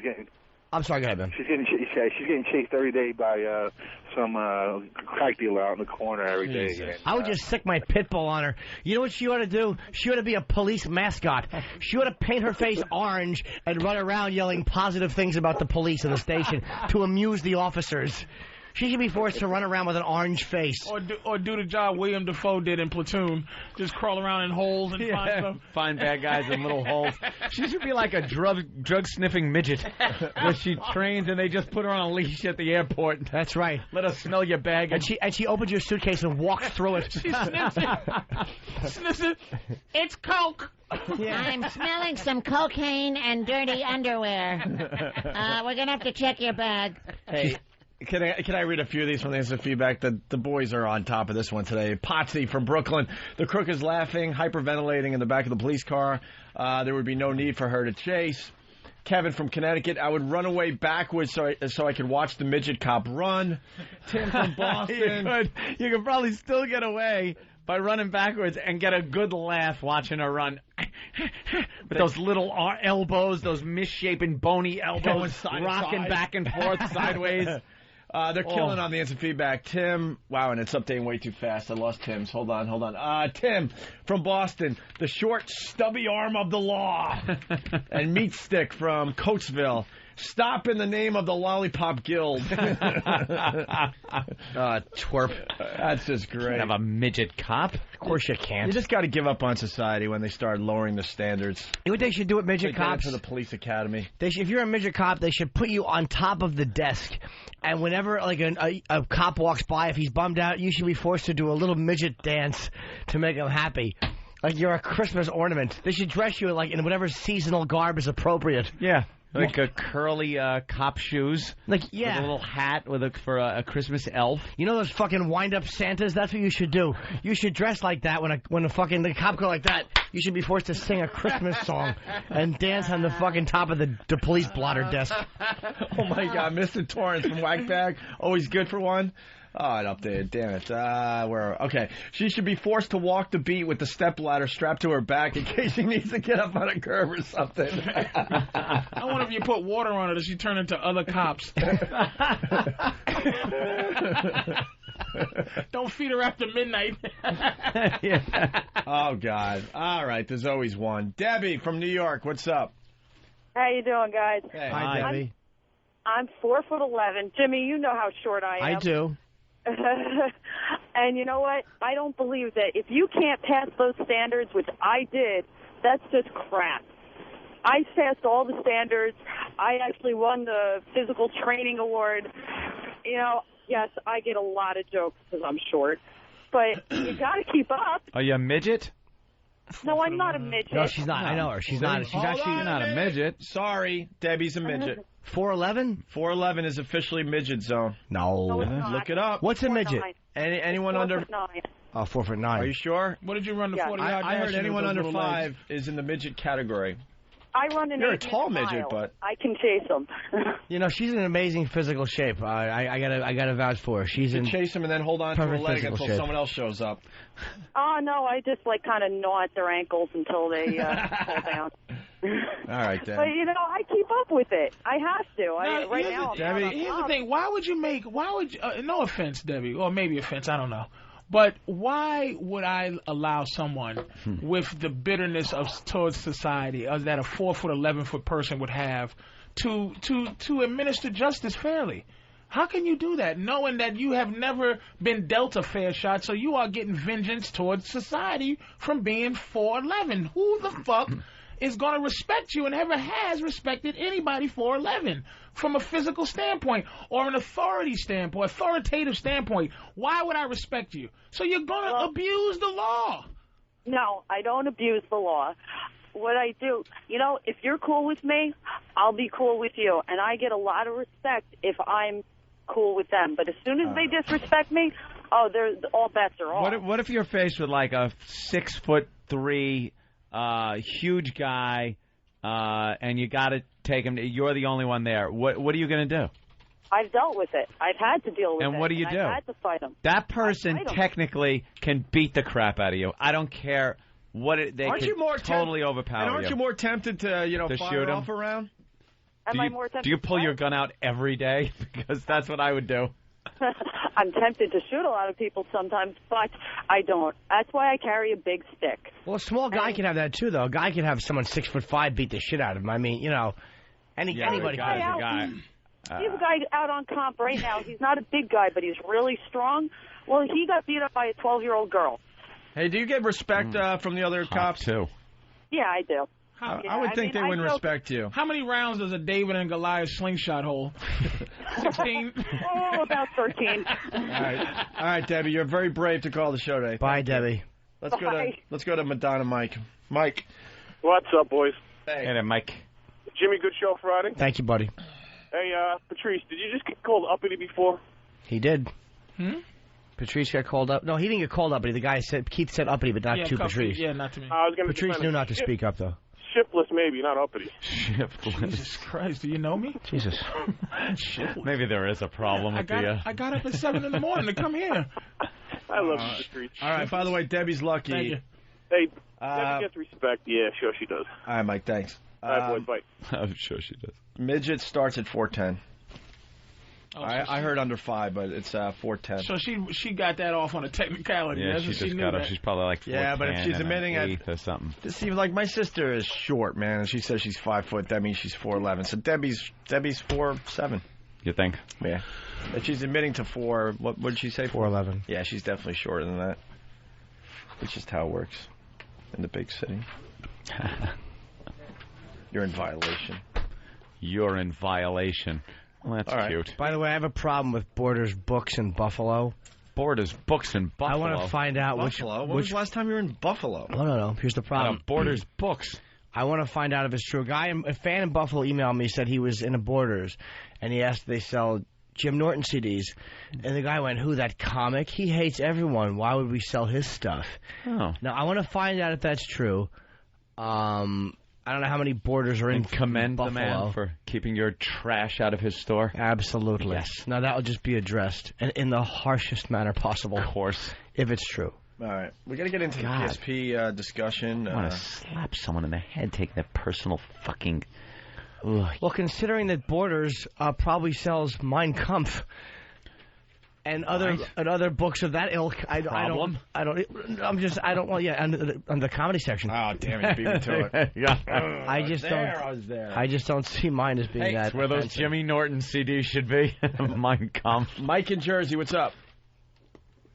Hey there, Mike. Mike, Ant's giving up too many freedoms. Are you nuts? What am I? What freedoms did I give up? You're not He gave up the freedom of speech. There you go. Hey, Mike's an ACLU guy, and he thinks you're giving up too many personal freedoms. We're going to regroup. We got Lindsay Lohan using the C word. We got Fox 29 reporting on the PSP and how it's dangerous to the kids. That's what I want to hear. In just a bit. The National Board of Health. Norton's not here to enjoy some Black Sabbath. I played it just for him. He went to the bathroom to cry some more. Aww. All around me I see many faces. Is he weeping in the bathroom? And you never gave me. Mooney, Texas, what's up? I know what that sound is, that Japanese stuff. Okay, what is it? Okay, I think I saw the highlight someplace, and it's where they got that game show where they lube those guys' buttholes up and they have to hold their turds in. And then when they do finally spew, they measure to see how far it is. Oh, my God. Oh, my God, Mooney. Did I nail it? No, another wrong answer. Not at all. Sorry. Yeah, we're still trying to guess what this is. Patrice, listen to this.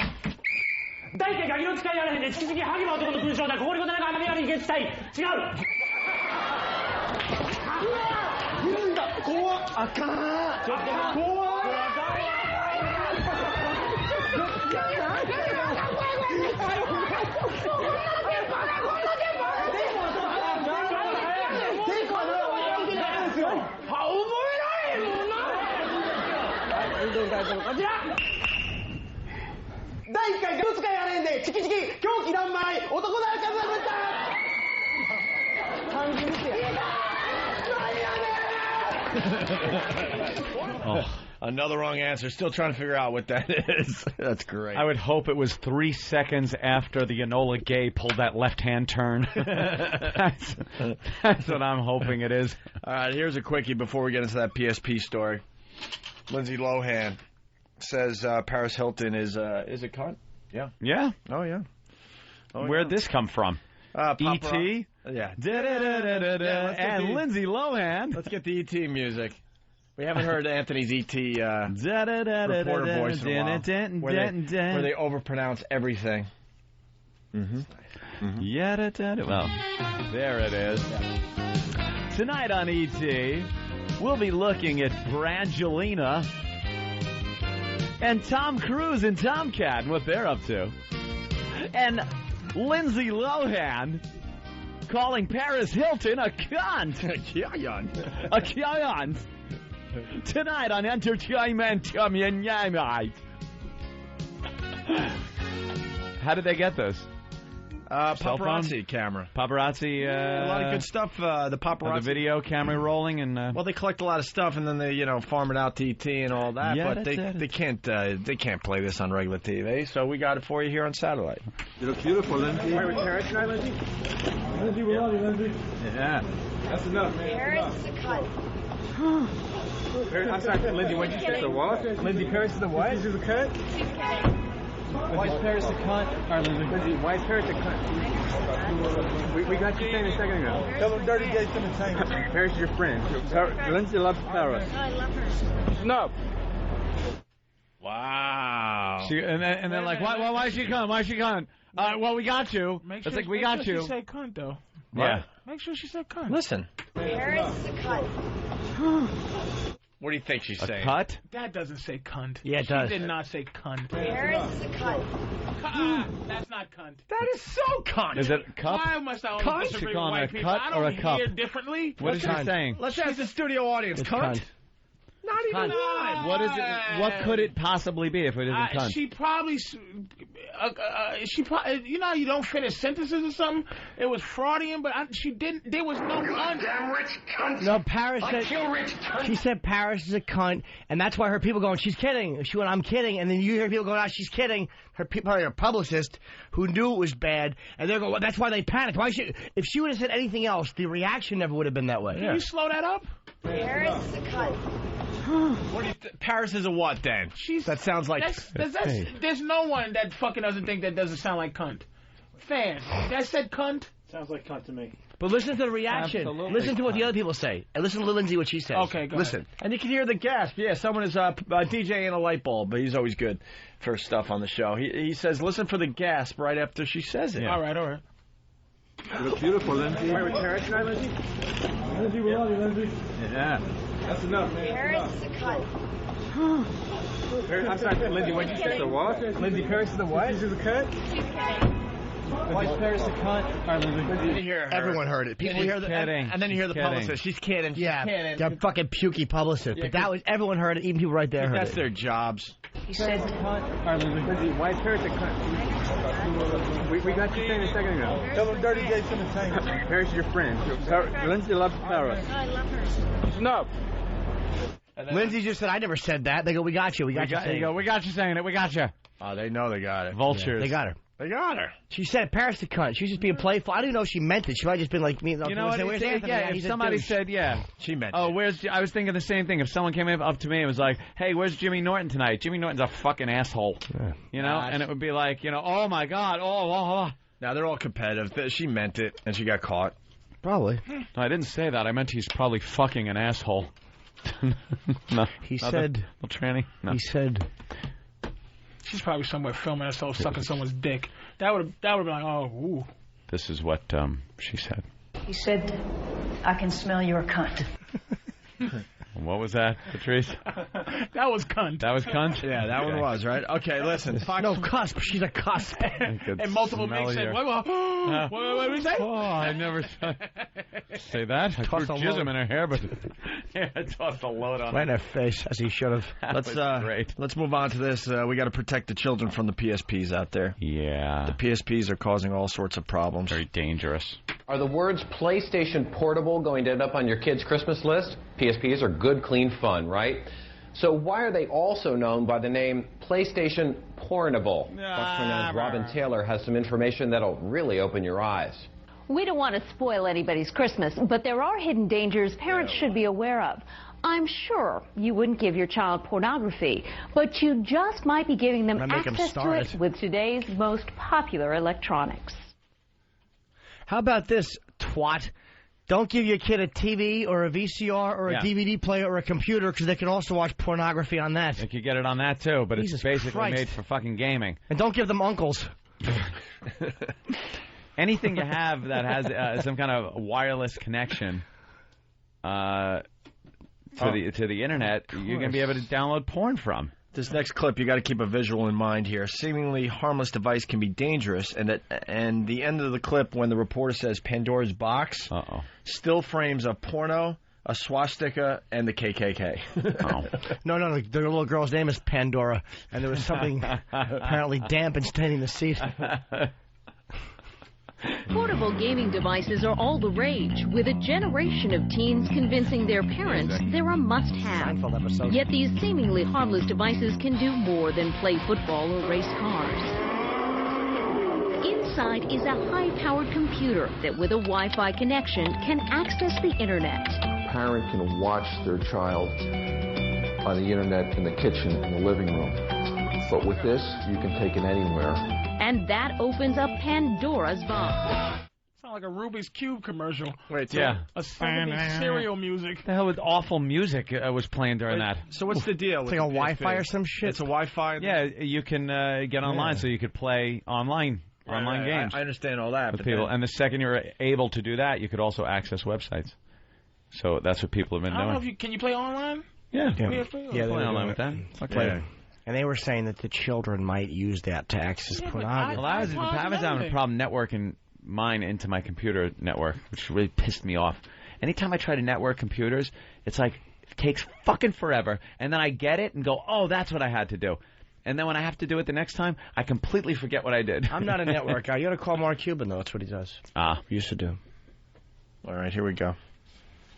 A Minnesota boy got into trouble when he brought his PlayStation Portable to school. Oh, no. This is an incident that has opened our eyes. On a dare, Jeff Harris showed his friends how his PSP could display pictures of naked women. A whole bunch of pictures went on, and then I turned it off, like, right away. After. That's no dare. The dare should be he showed pictures of naked men. Yeah, exactly. Yeah, right? I dare you to show big cock on this fucking thing. His friends dared him to show horse gag. I love the fucking music of this. It's like they're showing the little kid coming in close and back at the Yeah, what was it? Like in kaleidoscope vision and some awful 60s fucking porno music. There's a girl in a long, like, green sweater skirt fucking hula hooping behind him. That's what this whole report's like Austin Powers. That was horrible. Chick's burning her bra behind the kid while he's fucking showing a picture of Harry Dean Stanton. And why is this a big deal? It's just, little boys finding another way to see naked Absolutely. chicks. It's been like this since the beginning of time. Well, they shouldn't allow Staples because those are going to Playboys to Staples. Right. Come on. So stupid. Pictures went on, and then I turned it off, like, right away after I did that. It was simple. All he did was tap onto the school's wireless internet connection. Oh, it's incredibly easy to find. It's just shocking how much is out there.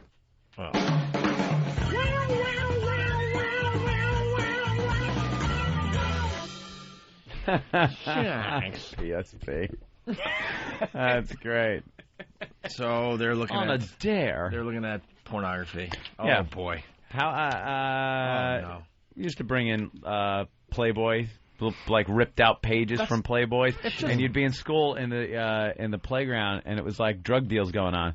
You'd be like, hey, check this out. Yeah. Oh, yeah, look at this one. I'll trade you this for that. It's the same shit. Yeah, same shit, only Times don't great change. technology. They just use technology to keep it going. Imagine having that as a kid in school. What's wrong with the boy looking at naked bosoms? Video. Nice. All right. Wanting to cash in on the action, the adult film industry is marketing porn for portables, earning the PSP the nickname PlayStation Pornable.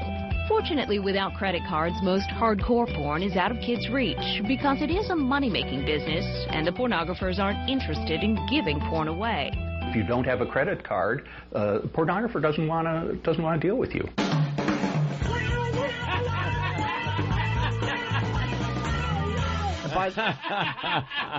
But that last guy, his diction was so good, I'm enraged. Wasn't it? Can you play the last guy who said, if you don't have a credit card, pornographers... Credit card. Listen to Steve's father. Pornographers. Yeah. Wanting to cash in on the action, the adult film industry is marketing porn for portables, earning the PSP the nickname PlayStation Pornable.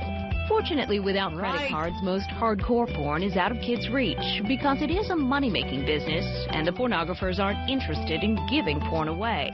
If you don't have a credit card, the pornographer doesn't want to deal with you. If you don't have a credit card. Credit card, pornographer does not want to deal with you. Deal with you. I earned that porno. All you got to do is take the filters off your Google, put in nude women. You're done. All the nakedness you want to see. See pretty girls.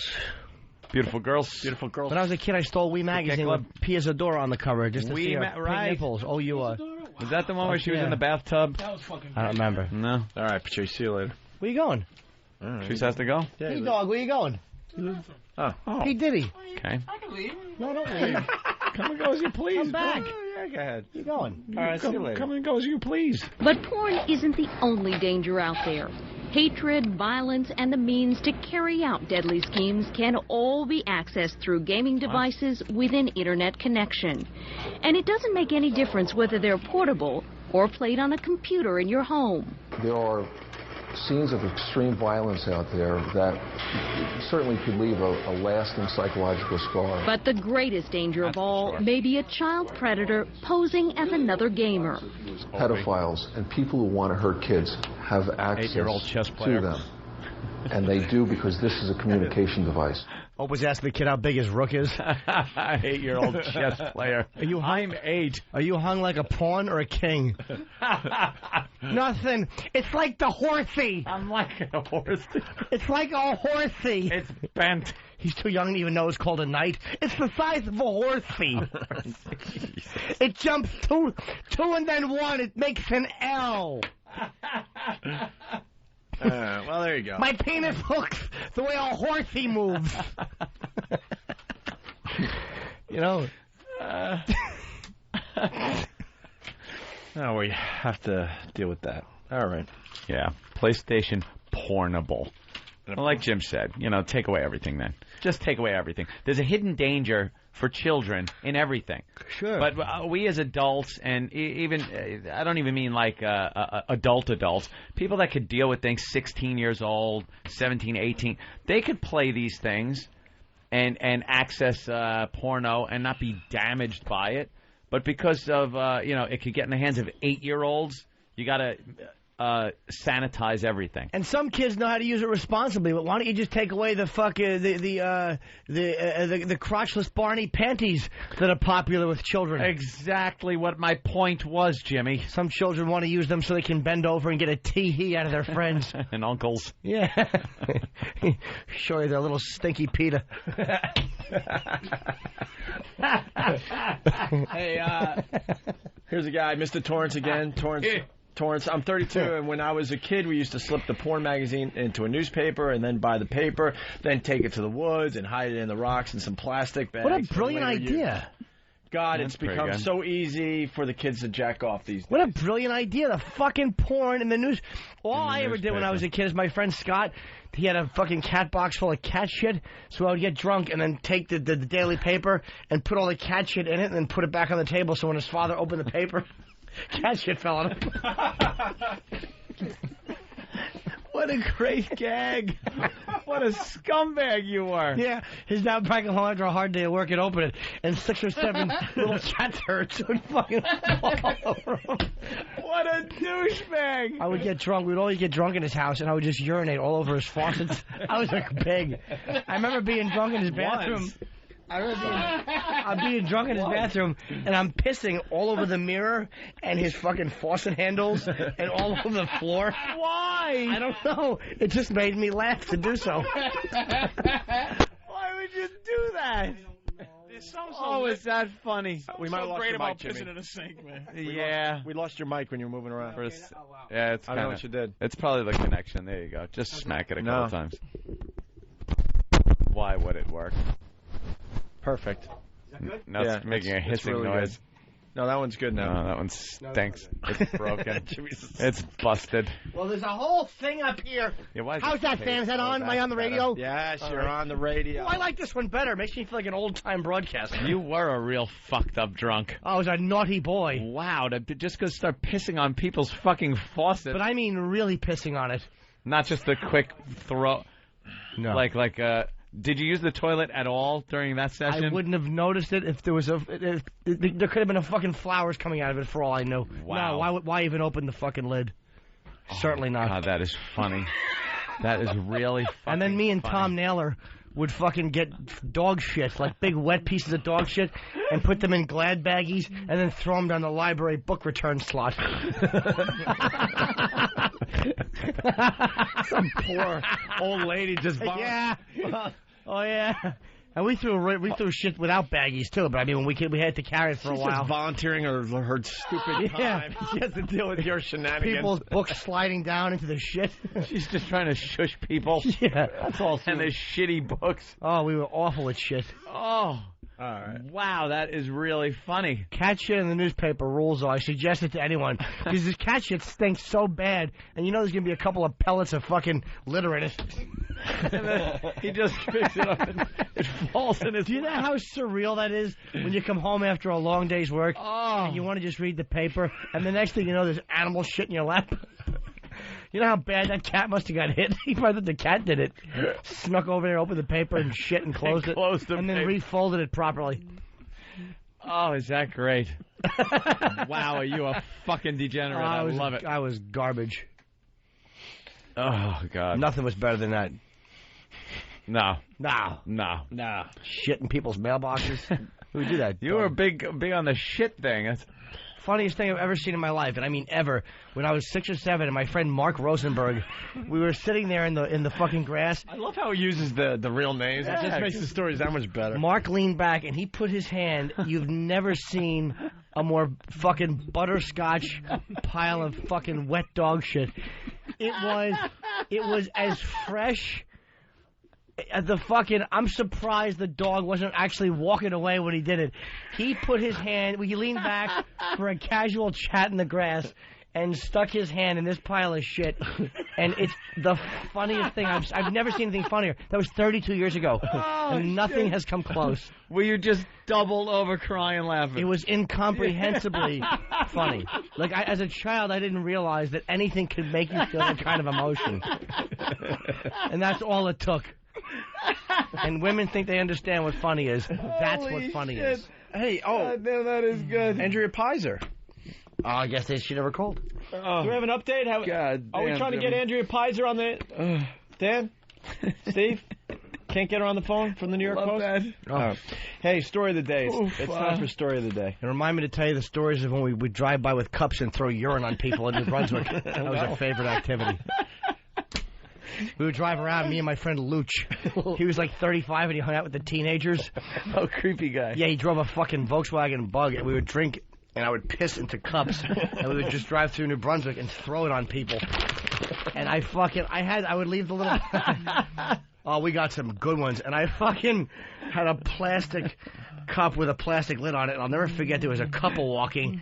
And I fucking threw it, and the arc was beautiful, and the guy put his arm up to block it. And it hit his arm, and exploded. Piss went all over him and his girl.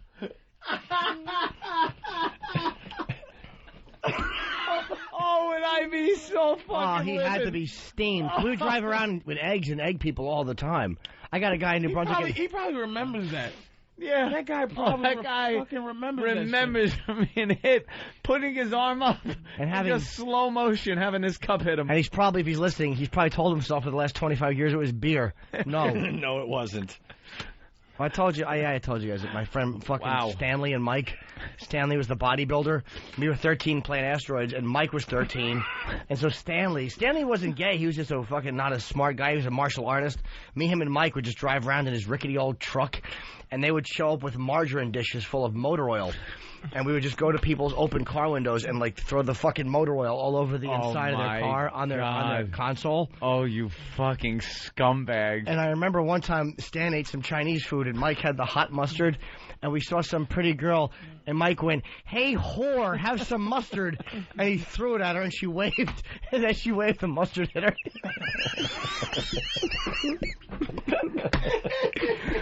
Oh. Hey, whore. Hey, whore. He was a sociopath. Because I remember we all were. No, we were driving. It was like 100 degrees out. We saw this guy hitchhiking backwards with no shirt. And fucking Mike goes, "Hey, Stanley, let's drain the engine oil and drive back and throw some hot oil on him." He wanted to drain oil out of the hot engine and throw it on a guy's bare chest while he was hitchhiking. And he meant it. Let's go throw hot oil on him, Stanley. 1353, dude. What's the hot oil? We found one time the Holy Grail. We were in a parking lot and we found a half a dish of melted chocolate ice cream, and there was an open car window with one of those fur seat backs. Oh, we smushed it all over the seat back. We drove by. 5 minutes later, and there was an elderly couple. They had to be in their 70s, and they were outside the car, and she's wiping chocolate off the guy's back.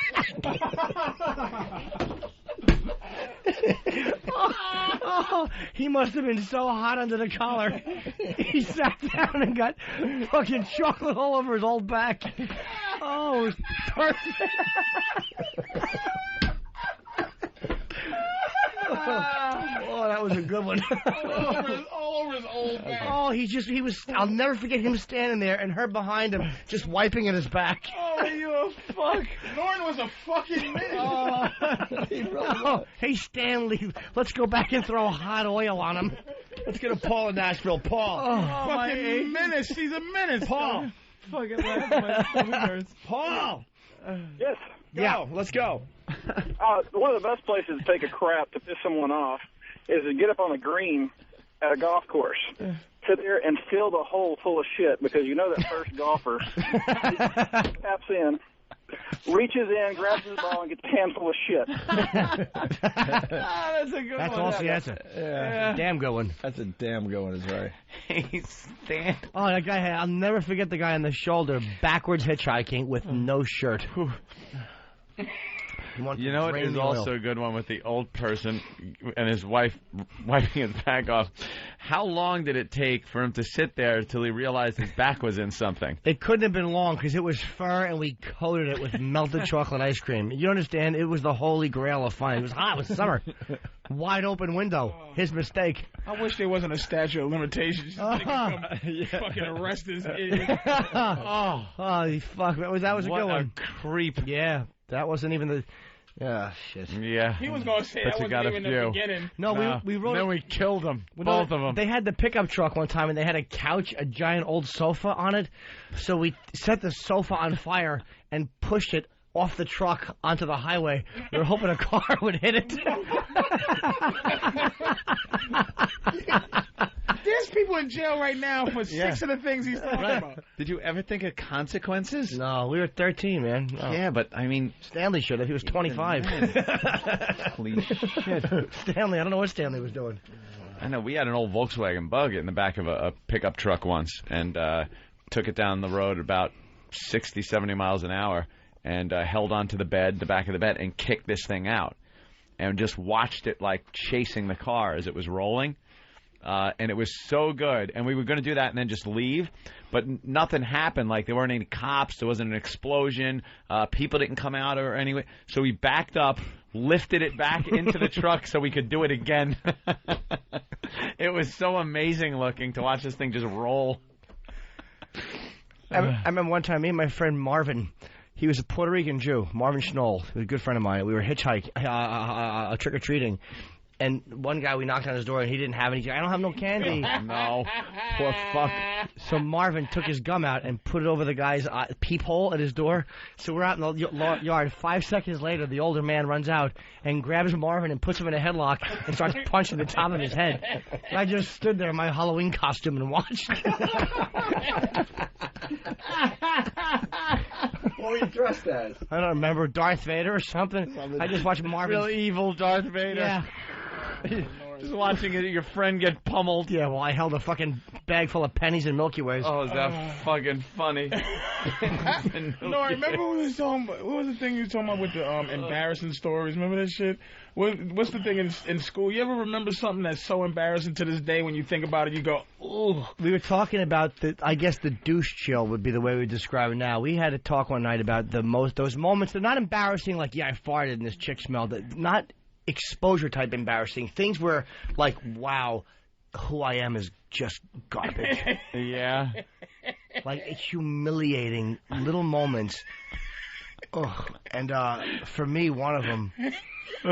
It's not even that. It's awful. Do you understand? Like one of them, and you just think back and go, "Oh." Yeah. I was in class, and there was a whole class full of people. It was dead silent, and this guy walked by the outside of the classroom door, and I think a sophomore or freshman high school, and there's seniors in the class. It was a math class, and the guy walked by the outside door, and he was singing. And the song he was singing had the beat of da da da da. It might have been a Christmas song, but the guy was singing bop bop bop bop. And I wanted to say, shut the fuck up, which would have probably gotten a big laugh. Yeah. But I bailed out and I went, shut up. Silence. The class was silent. Oh, you bombed. It was horrible how unfunny it was. It was crawl out of your skin embarrassing. It was completely humiliating. Yeah. He had a much better one. His was really awful. I used to be the captain of the football team. Yeah. And I used to be the hype man, you know, like, y'all, how y'all feel? And the team go, fire it up. How y'all feel? Fire it up. Break down, stick. Break down. You know, getting them all ready. Yeah. So one day we was playing this team for Halloween, right? So I said, y'all ready, man? Y'all ready to fuck this team? And they like, yeah. Then I said, because they're going to get a trick. And we're going to get a treat. And everybody went, oh. During the breakdown. And we're going to get a treat. Oh, boy. I don't even want to look at him.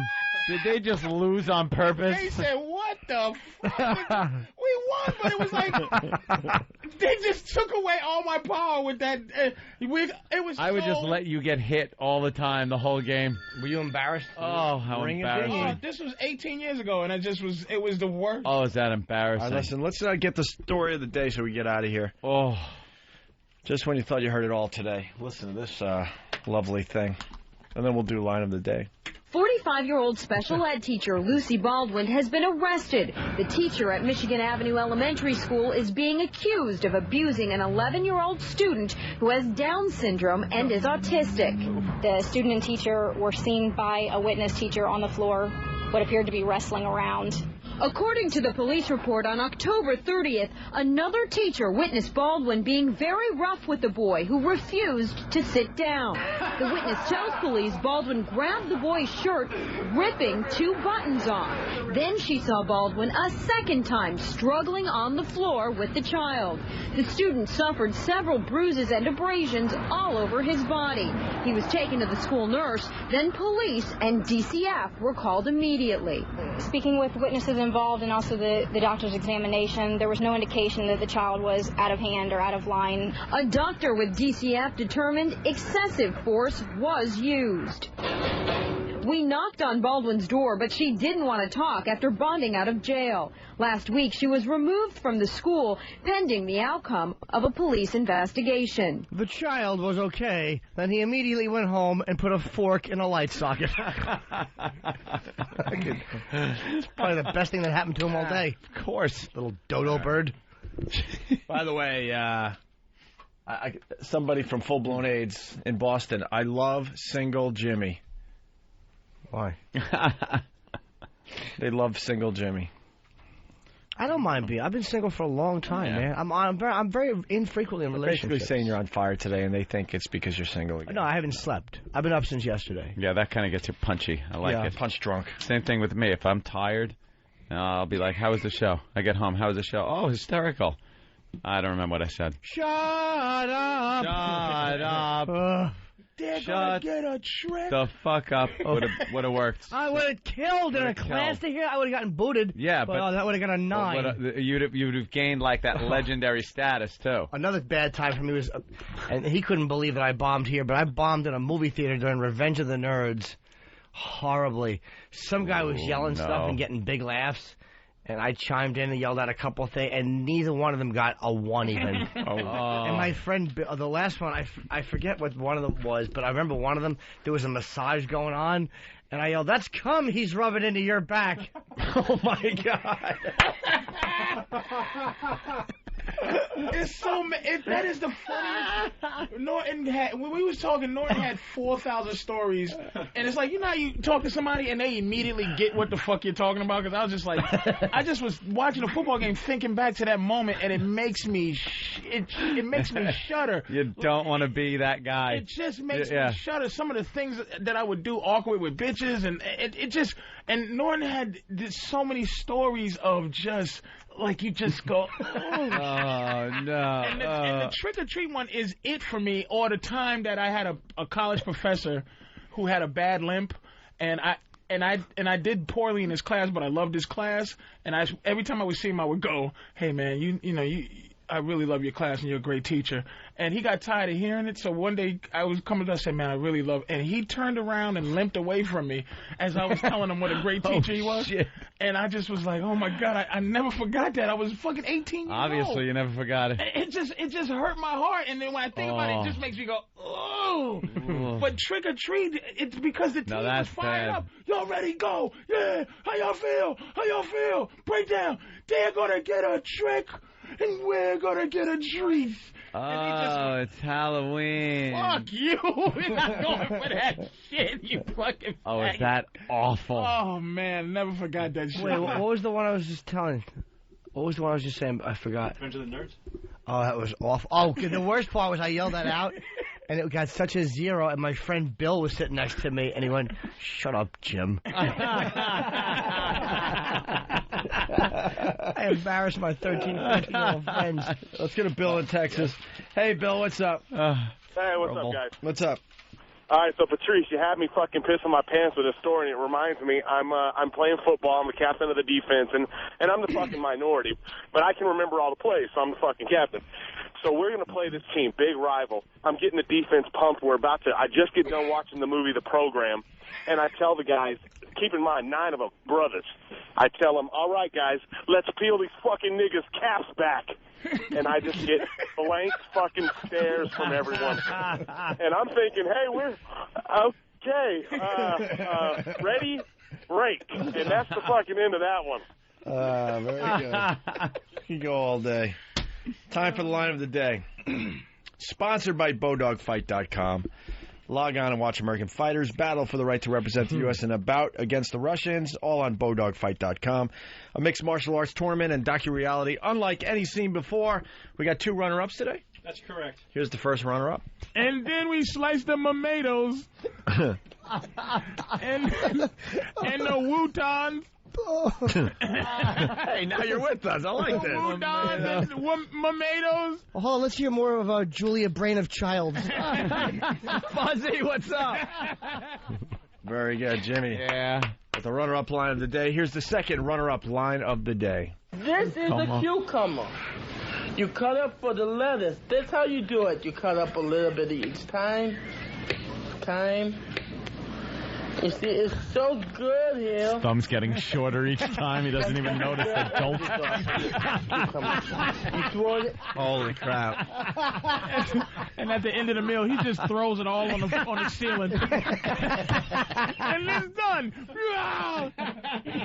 Anthony line.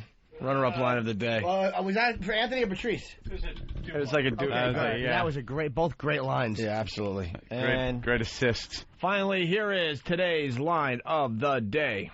I want to Line of the day. Line of the day. Line of the day.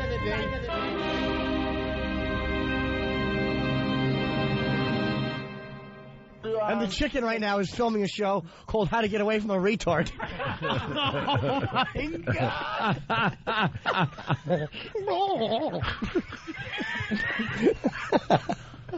Oh, my God. Why did the chicken cross the road? So the retard following him gets hit by a truck.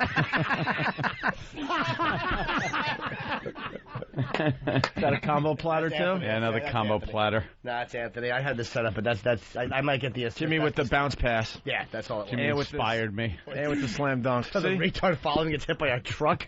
Fucking perfect that was.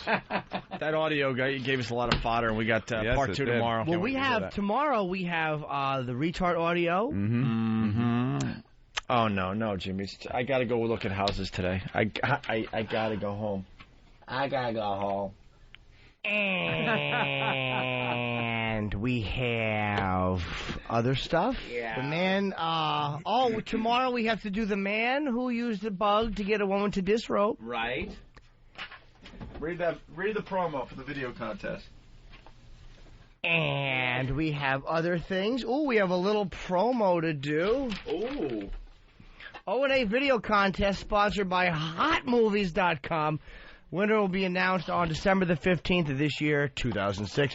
Grand prize is $1,000 courtesy of HotMovie.com. Original videos or animations, no more than 3 minutes each, submitted via email, VHS, DVD, that are centered around the cast and crew of the Opie and Anthony Show.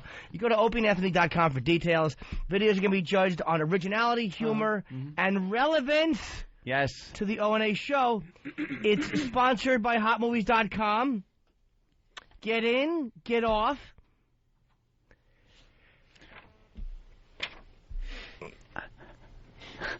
And get out.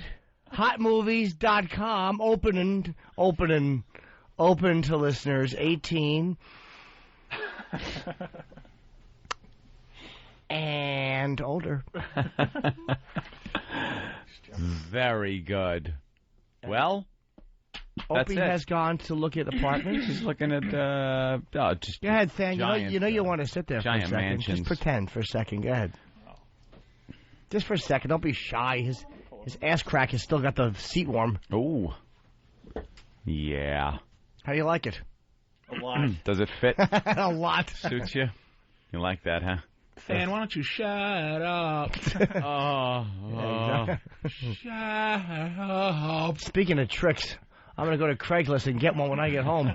You going to Craigslist it up? Oh, you bet I will. Where a trick and a treat is the same thing. Erotic? Do you do the erotic shit or do you do the... Therapeutic? Casual encounters? Never. Casual encounters. No. That's just ridiculous. What's casual encounter? Everywhere. I laugh at that. That's the one that's like supposed to be square pussy. Like regular chicks. Yeah, regular chicks. No. What? Wait a minute. I don't get it. Casual encounters is like supposed to be square, like regular chicks. That's like regular girl. I want to be pumped in the ass on Tuesday. Can you come over? Something like that type, or can I come fuck you? Yeah, a lot of them are hookers too. Yeah, but it's supposed to just be some horny chick that's also looking to get fucked. To be just regular and you hook chicks. up. Oh, okay. So you don't do that. No, I go right for erotic or therapeutic. Therapeutic. Because sometimes you can get a hooker on therapeutic. Nah, it's very rare, but once in a while you get a nice girl. And for a few extra dollarinis or a few extra clams, she'll end it off. She'll grab your cock. I had one yesterday who didn't want any part of it. She where can I go to find, like, because it's really, I'm under them right now. It's like me and my girl are trying to just get this. It's a little difficult. Yeah, the girlfriend for the relationship. Yeah, where can we go to get a nice hooker? Where have you found Erosguide.com. I went to Eros.com. It's like where you could get a nice one. Like, she come over and she's a nice girl. That's tough to find. You get down Craigslist. You can get it's really hard to find. Do they ever look like the pictures? Yeah, a lot of times they do. Sure. Yeah. Sometimes they don't. I sent one girl away my whole life. She had to be such a... Nah, I was just so annoyed because the one I wanted Her name was Bob. No, I kept Bob. I sent... Merle. She was a chubbier girl. Not awful, but the one I wanted was a smoking... Amazon tall blonde. I had a fucking vibe for her. She was so sexy. And in the one pictures, yeah. And I said, is this the one from the picture that's going to come? Because if not, I'm sending her away. And this other girl showed up, and I'm like, look, sweetheart, no disrespect. You're a pretty girl, but this is who I called for. And I showed her the picture, and I'm like, that's not you. I'm like, you're very pretty, but this is the girl I wanted to see tonight. And I'm like, the agency said it would be you. So I think I gave her $50 just because she was so nice, like just for travel, because she had to pay for her car probably. I don't want to fuck her because she was nice. No, he was scared that the fucking big black dude that drove her was going to choke Not at all. off. No, I really wasn't. That was only for her to be courteous. Why didn't you just fuck her? Because I was so annoyed at the agency. The principal of the whole thing? I called the agency. There was a principle to it. I'm like, there's a principle to it with him. I'm really upset that you fucking ex-blue-collar motherfucker that you never purchased a hooker in your life. Never. Swear on my family. Ant's a straight guy with that stuff. Never did. Ant likes a never naked went girl. To a hooker. Ant likes his girl just to be naked and have regular sex. That's, I like, not regular sex, like a fucking you don't stick missionary. Hang a sheet between her. Come on. Yeah, there's got to be something that you like. What's your freak thing? Your thing. I'm not saying your thing with you and your girl, because I know you won't share that, but what's your thing? You like a little pee on you? Nah, nothing weird like punching? that. Nothing that. I don't want anything up my ass. Dirty nipples licked? I don't want anything like that. You like your ass licked? No, you don't like your taint licked under your balls? No, your balls licked? Nothing like that. Spit? There's that geographic line of longitude or latitude that can't be crossed. But you're getting a whispering. You like dirty stuff and you're getting whispered to?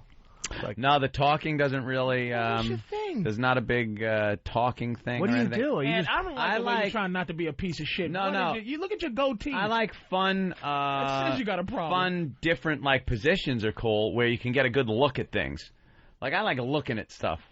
I like to look. I got to be able to see nudity. I don't like girls covered up with shit. I don't like that. Skirt with her skirt lifted. I like. Well, skirt lifted, that's good as long as you're seeing some real estate. Or the fucking diapers just pulled down a little bit. But that's got to end. That shit's got to come off at some point. How about chick pretty nasty? early on? Yeah, that's pretty cool. I mean, what's your thing? What's your fetish, man? Like, what really fucking gets you damn, what really Really you know. My thing now is unsexy, sexy shit. Like I said, I went to Brazil. It's like I'm getting off of now. I watched this Chinese porno, or this Asian porno. I don't want Chinese, Japanese. But the two girls were unsexily, if that makes sense, squirting each other with titty milk. See, that's not sexy at all. With not a sexy but I know what vibe, you mean. Not like a, ooh, yeah. It was like squirt, and then they're you're like... joking with super soakers. Laughing, having fun. And then the other one would squirt the other one with milk. And my girl washing a hooker in the shower without sex appeal. Just scrubbing really her and scrubbing sniffing her, making sure she's clean, was turning me on, dude. Wow. Just a chick...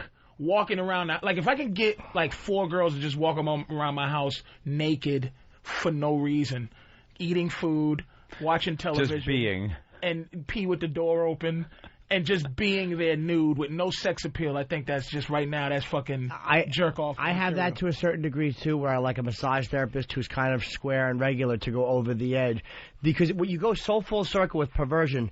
That you start to seek out the normal again. Because that becomes so different than what you're used to. Watching just a girl shower into the girl. That's like 13-year-old boys get turned on by that. And then you get older and it doesn't do anything for you anymore because you need dildos, you need spit and piss and a hard ass fuck. That's too innocent. And then you get so beyond all that filth that it kind of comes circular again. And you're like, wow, that is kind of sexy. Where I just like regular fucking sometimes now. I don't need a lot of the dirty talk. I just need my nipples touched a little bit. I become more normal by experiencing so much fucking filth that you start to go, maybe this will turn me on. You get desensitized to filth and go back to regular. Yeah, go back to regular. The regular becomes the filthy. What would you say the dirtiest thing you ever did was, in your mind? Just the filthiest act you ever tried? I don't know. I'd have to go back a ways. Shit on the chest? Piss on the chest? No, never anything like that. You ever have never been anything like that. Say a brownish tinged unclipped cock banging into your tonsils.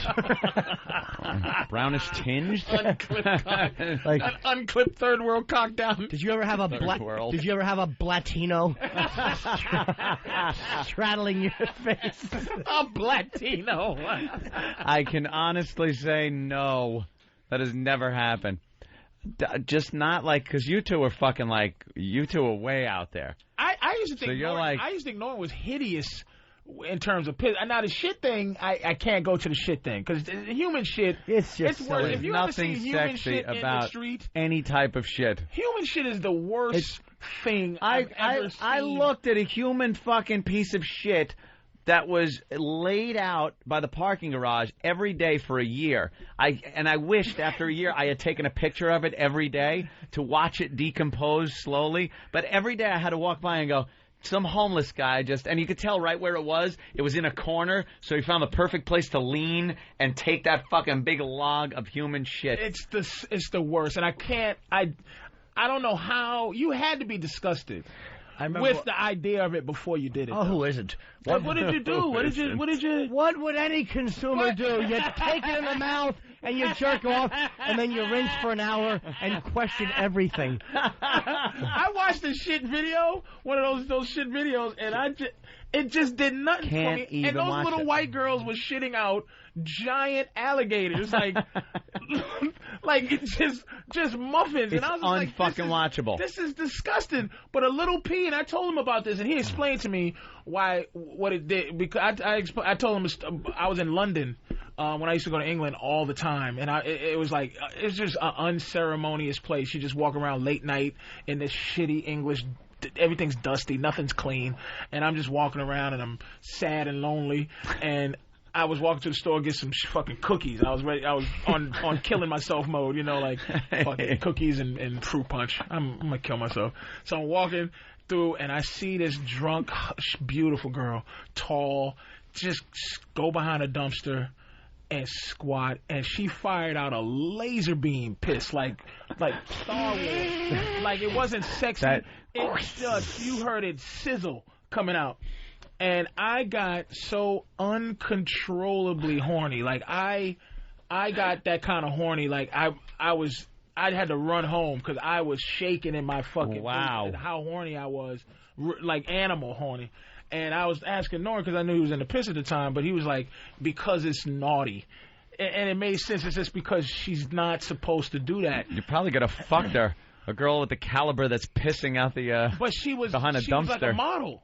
That's what made it was like she was gorgeous and just took a dumpster piss like behind a dumpster. It wasn't someone's looking squat. It was a drunk and just I was like and I looked at the puddle. You waited till she left. She stumbled away. Did you track her home? And I'm just looking at this puddle behind a dumpster. And I'm like, wow, if I didn't see that, I'd be like, some nasty motherfucker. But it was some gorgeous girl. Dab it behind your ears. A laser beam out. It's also the privacy of it. There's something about seeing somebody do something so traditionally private. Yeah. There's something kind of sexy about that. That's why people like peeping in on windows and bathroom, whatever. If I hear, we see that woman across the way over at CBS. Naked. And she's naked. Doesn't matter that she's, fat or whatever. She's just naked. She's in her house. Whether she knows or not that people are watching her, she's running through her daily routine, and she takes her clothes off. There's something, sexy about that because it's When's the last time you jerked off? Jerked off? You jerk off anymore? I think I've whacked off. Without your girls being around? Without her permission? Porno, a little jerk file? Without her permission? How far does your jerk file go back? Let me think of my jack file. That goes back a ways. What's the oldest memory you still pull up in the jerk file bank and beat off to? Mine's is 98 when I went to Amsterdam. And it's not even a fuck story. It's that. Remember I told you the young Amsterdam girl, and she told me she was about 18 at the time, and I was 28 and shit. And she goes, I go, hey, how come you didn't give me no pussy last night? And she goes, how old are you? She had that voice, and I go, what? What do you mean how old am I? I'm 28. How old are you? She's like 18, and I go, well, why didn't you fuck me? She goes, I knew you was too young. Right? I go, what? Huh? She goes, you don't always ask a woman for what she wants. You should have took it, little boy. And I started to cry. I got so horny. Didn't I meet her? Did you bring her to the States or she came to the States? She came to the States one time, this girl. What was her name? Was O'Deal. O'Deal, yep. I remember O'Deal. She was delicious, dude. Is that 10 years ago or 8 years ago? That was 8 years ago, man. And I'd still I love how you guys know the same hookers in other No, I know. I knew who O'Deal was through Patrice. Well, that's just it. I didn't meet her. It doesn't matter. Oh, you didn't? No, I met her, but I didn't fuck her. Oh, okay. She was his girl. He liked her. Oh, she was delicious, man. She was a hooker. No, she's just a regular 18-year-old girl. Yeah. See, this is the thing that I tell you guys is what pisses me off about y'all and how much you degrade the homeland, Brazil. You can fly a shorter flight to get the hookers at the red light district, but the hookers at the red light district are hookers. You go in a room, a shitty room, and it's a shitty girl treating you shitty, and then you treat her shitty. You dirty whore, and she's like, fuck you, you buying pussy piece of shit. Here's my pussy, and give me your money. And you're just sitting there going, fuck you. You resent it. But Brazil is not that. Much better. They're much better liars. Just yes. Perfect. And I know you said that with your little fucking condescending shit, but that's exactly what it is. They make you feel a little bit better than you're buying pussy. And you don't treat them like they're selling it. You treat them like you're a provider. Hey, they need it. Did you ever see Fabiana again? The one I fell in love with the first time? Oh, yeah, the one that made this idiot stop going with us. Fucking Fabiana. Who gets dumped by a hooker in Brazil? No. She was the first one. She left him. Yeah. I got my heart broken. He felt like that. Wait, but that there, you know what? I was going to fuck with him for a minute, but that is what it's like. That's what Brazil is. She was so much like... It made him feel like his hooker was cheating. You thought she was so into you because of the way she put across, like... Yeah. You stand on the balcony. And she was a pretty girl, too, man. You almost started falling for this girl. Yeah. And then I just stay all night. Oh my God! What? Like you're hanging out on the balcony and isn't this beautiful? Kissing. And you should see the guys running around doing the Flavor Flav with these whores, just tongue kissing hookers. I never got up to that point because the tongue kissing bugs me. But he would stand us up to wait for this dirty hooker. Oh my Gordon, God! Let's go, man. Just get another one. 2 trips in a row, I fell for chicks that both spoke English. The ones that speak English are deadly because they have the deadly. They have the run of the place because they can communicate like the other girls can't. Because the other ones be like, you, what your name is? Yeah. You go, Jim. You, apartment or hotel? What? You like me? I like you. No, that's you go, that's enough horrible. of you. And then you get one that goes, hello, how are you? Da, da, da, da. I had my little girlfriend out there, but when my girl went out there, that squelched that. But I had my little, Sarah. What happened with you bought her the sweatsuit last time we were out there? I bought her a sweatsuit. You bought her shit? When I first went, I bought Sarah a television, a washer and dryer. What the fuck? Are you crazy? Yeah. I bought her a washer and dryer. Did you? A television. I took her to the mall. And the last thing I bought her, let me tell you why I stopped buying this shit. I bought her a sweatsuit, right? Just to make her look like a. I bought her a pair of Nikes, right? And this bitch was walking in the Nikes like they were high heels. She could not walk like a regular bitch, like a non-whore. She had to walk on the ball of her feet because she wears hooker shoes all the time. She had to walk on the ball of her fucking feet. Because she was, and I said, I can't, you're just a whore. I can't clean you up. It took her to walk in a pair of fucking sneakers for you to realize she's a whore. Yeah, like, this chick is just a whore. Holy but then my girl shit. came with me, and she found out what she was. We had that little thing going. It was a money thing, but I was like, I can't give you no money. Because my girl was like, fuck you. First, my girl was horrified to be out there. She was so scared because I was like, look, baby, come on, man, you got to do it. Did they hassle her for money and shit or no? My girl? Nah, man. They didn't. How the fuck do you go from, hey, I want a hooker, I'm going to bang this broad too, so do you want the Maytag? Which washing machine? How the fuck it's because they give you, you go to a strip club, okay? You go to a strip club and you may, if you're feeling like you're feeling crazy, right? You go to a strip club, you spend $200 easy in ones and fives or whatever, sticking shit down girls, and they dance for you, not even naked. They get semi-naked. Yeah, it sucks. Or whatever. Right. And you can't touch them. You got to put your hand behind your back. When you go to Brazil, there's things that those girls do. They do everything that bitches here do in a strip club for free just to make $100. So it's so far above and beyond a call of fuck duty that you do over there that you end up truly like going, I have to give more so I don't feel it's for my soul. Because you go over there and your money's worth 3 times as much, and your money spends the same exact way it here. So their dollar spends like $1 would spend here. Some countries you go, it's like I get $40 your dollars, but everything costs $20. So you go there, you eat like a king, you live like a god, you're with gorgeous girls that probably, for the most part, if they were walking around the streets here, they wouldn't even spit on you if you asked them to. They wouldn't disrespect you if you say, could you just disrespect me? I have no time to disrespect you, I have to go. There's gorgeous women over there, and you can have a good time every day for a grand total of 100 American. You can live like motherfucking Caligula. Right? And the girls are beautiful strip club girls, and they're fucking touching you, they're hugging on you, they're not being cunty and rushing you. They'll sit, have a drink with you, they take care of you. And every flavor you want, for every tint you want. And they just treat you in a way where she was so cool that, a washer and dryer, she needed. My baby had to wash her clothes. Oh, my God. Yeah, baby, I need you to have good clothes. You don't think she just thought, what a fucking sap this guy is? No, because I didn't make her feel. She might have, but it didn't matter. That's what I'm saying. Women here, it doesn't matter what they really think. You don't care. It's like, make me want to buy you a motherfucking washing machine, bitch. How did you get all fucked up over this? We were in the whorehouses were amazing. We were standing there in robes, and I was taking 100 milligrams of Viagra, and I was going and fucking 3 girls like in a row. Norton's dick was raging. It was like it was awful. Norton, you can hear the top of his dick going. Boom, boom, boom. Me and Patrice were standing there one time. We're both in our robes and dirty flip flops, and we're looking down, and my fucking rod is poking my robe out. It's ridiculous. It made me sick how giant Norton. It was like it should have. Norton's dick looked like it should have those 2 shock things that they go, okay, clear. We were just looking at my fucking boner pushing my robe out, and we were just laughing like 5-year-olds. And then he brought a girl over, and he opens his robe. And she just sucks his nipple. It was like watching an animal feed its young. It was just disgusting. A 10 just suckled his nipple.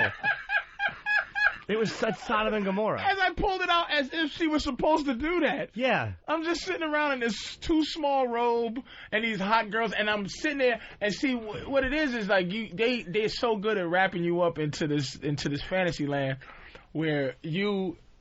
There was a time where I would go into this nightclub, and I would hide from girls like as if I'm sexy like that, and I had to figure out a way to like go, wait a minute, well, I'm not gonna be hiding from sexy women because they give you the illusion of jealousy. They give you that illusion. Like his girl will give the illusion that you're not to talk to any other women. She's like this is a real thing we have. Like how dare you?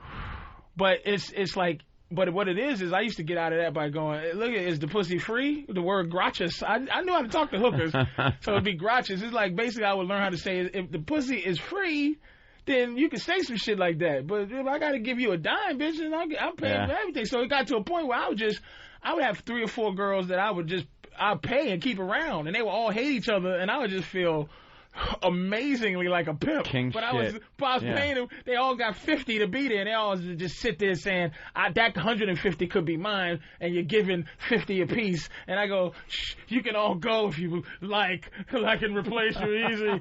You fucking... Sounds like a great place. I'll never go there. It's fun. Why won't you ever go? Why would I go? I have no reason to go. No, the crime is... That's the reason I won't go back. It's a little too scary. It's getting tough. It is, right? Was it getting worse every time? Just sounds scary. It was getting... You could feel it, you know. And the thing is, the money was going down. That's what made me stop. Why? It became almost 2. Instead of... When I first went, it was 3 to 1. And then by that time, it was 2 to 1. And things got more expensive. It was 3 to 1, and the girls were asking for 100. Then when it came 2 to 1, they were asking for 150. I'm going, bitch, I'm not making it out here. You're making it tough to come. I can stay home. So I bought some artwork, hung it on my walls, and I think that's the last time I'm going to go. Yeah. How many times have you been? 6. I went 3. And the last time, I might have went again, but the thing is, too, I like to go for the miles. I don't do a lot of traveling all over, so I want to get that gold status. And that 10,000 miles, if I go to three times to Brazil a year, that's my status. You know? Yeah, you could go anywhere, but... My girl loved it, though, man. She chick up the ass loved it. How long did you go for? 11 days, which is way too long. But she loved it, man. She was scared in the first 2 days, and then, God bless her, she is a fucking soldier, dude. She is a trooper. Attention, and she is ready to fucking go. And being there with her, like a lot of times I think that she do this because she loves me, and that's she's gonna do. She is a predator.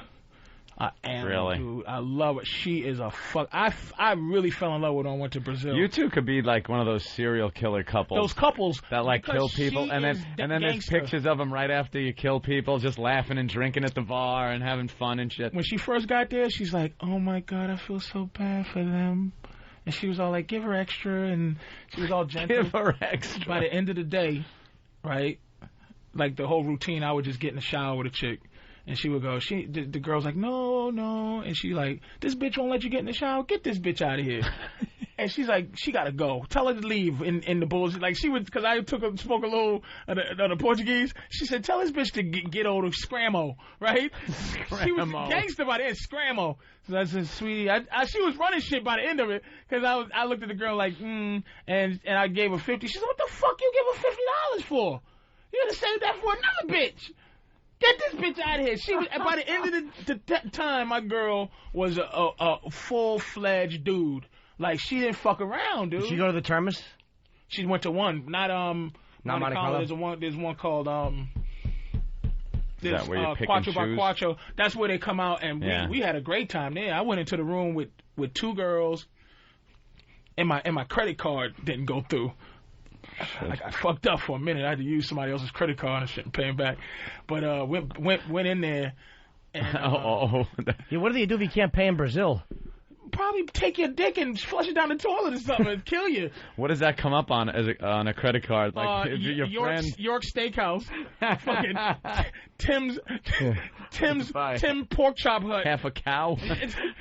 But it comes up 687 reals ends up being. Like 2 something or 3 something, depending on the exchange. And when the exchange is great, it's like 1 something. So whose credit card did you use? I had to use Jay. I had to use my manager's credit card. Were they like, hey, They just like, it won't go through. Sorry. And they must get that all the time. They just like, it won't go through. Don't care as long as they got one that goes through, right? I would have had to give her my girl.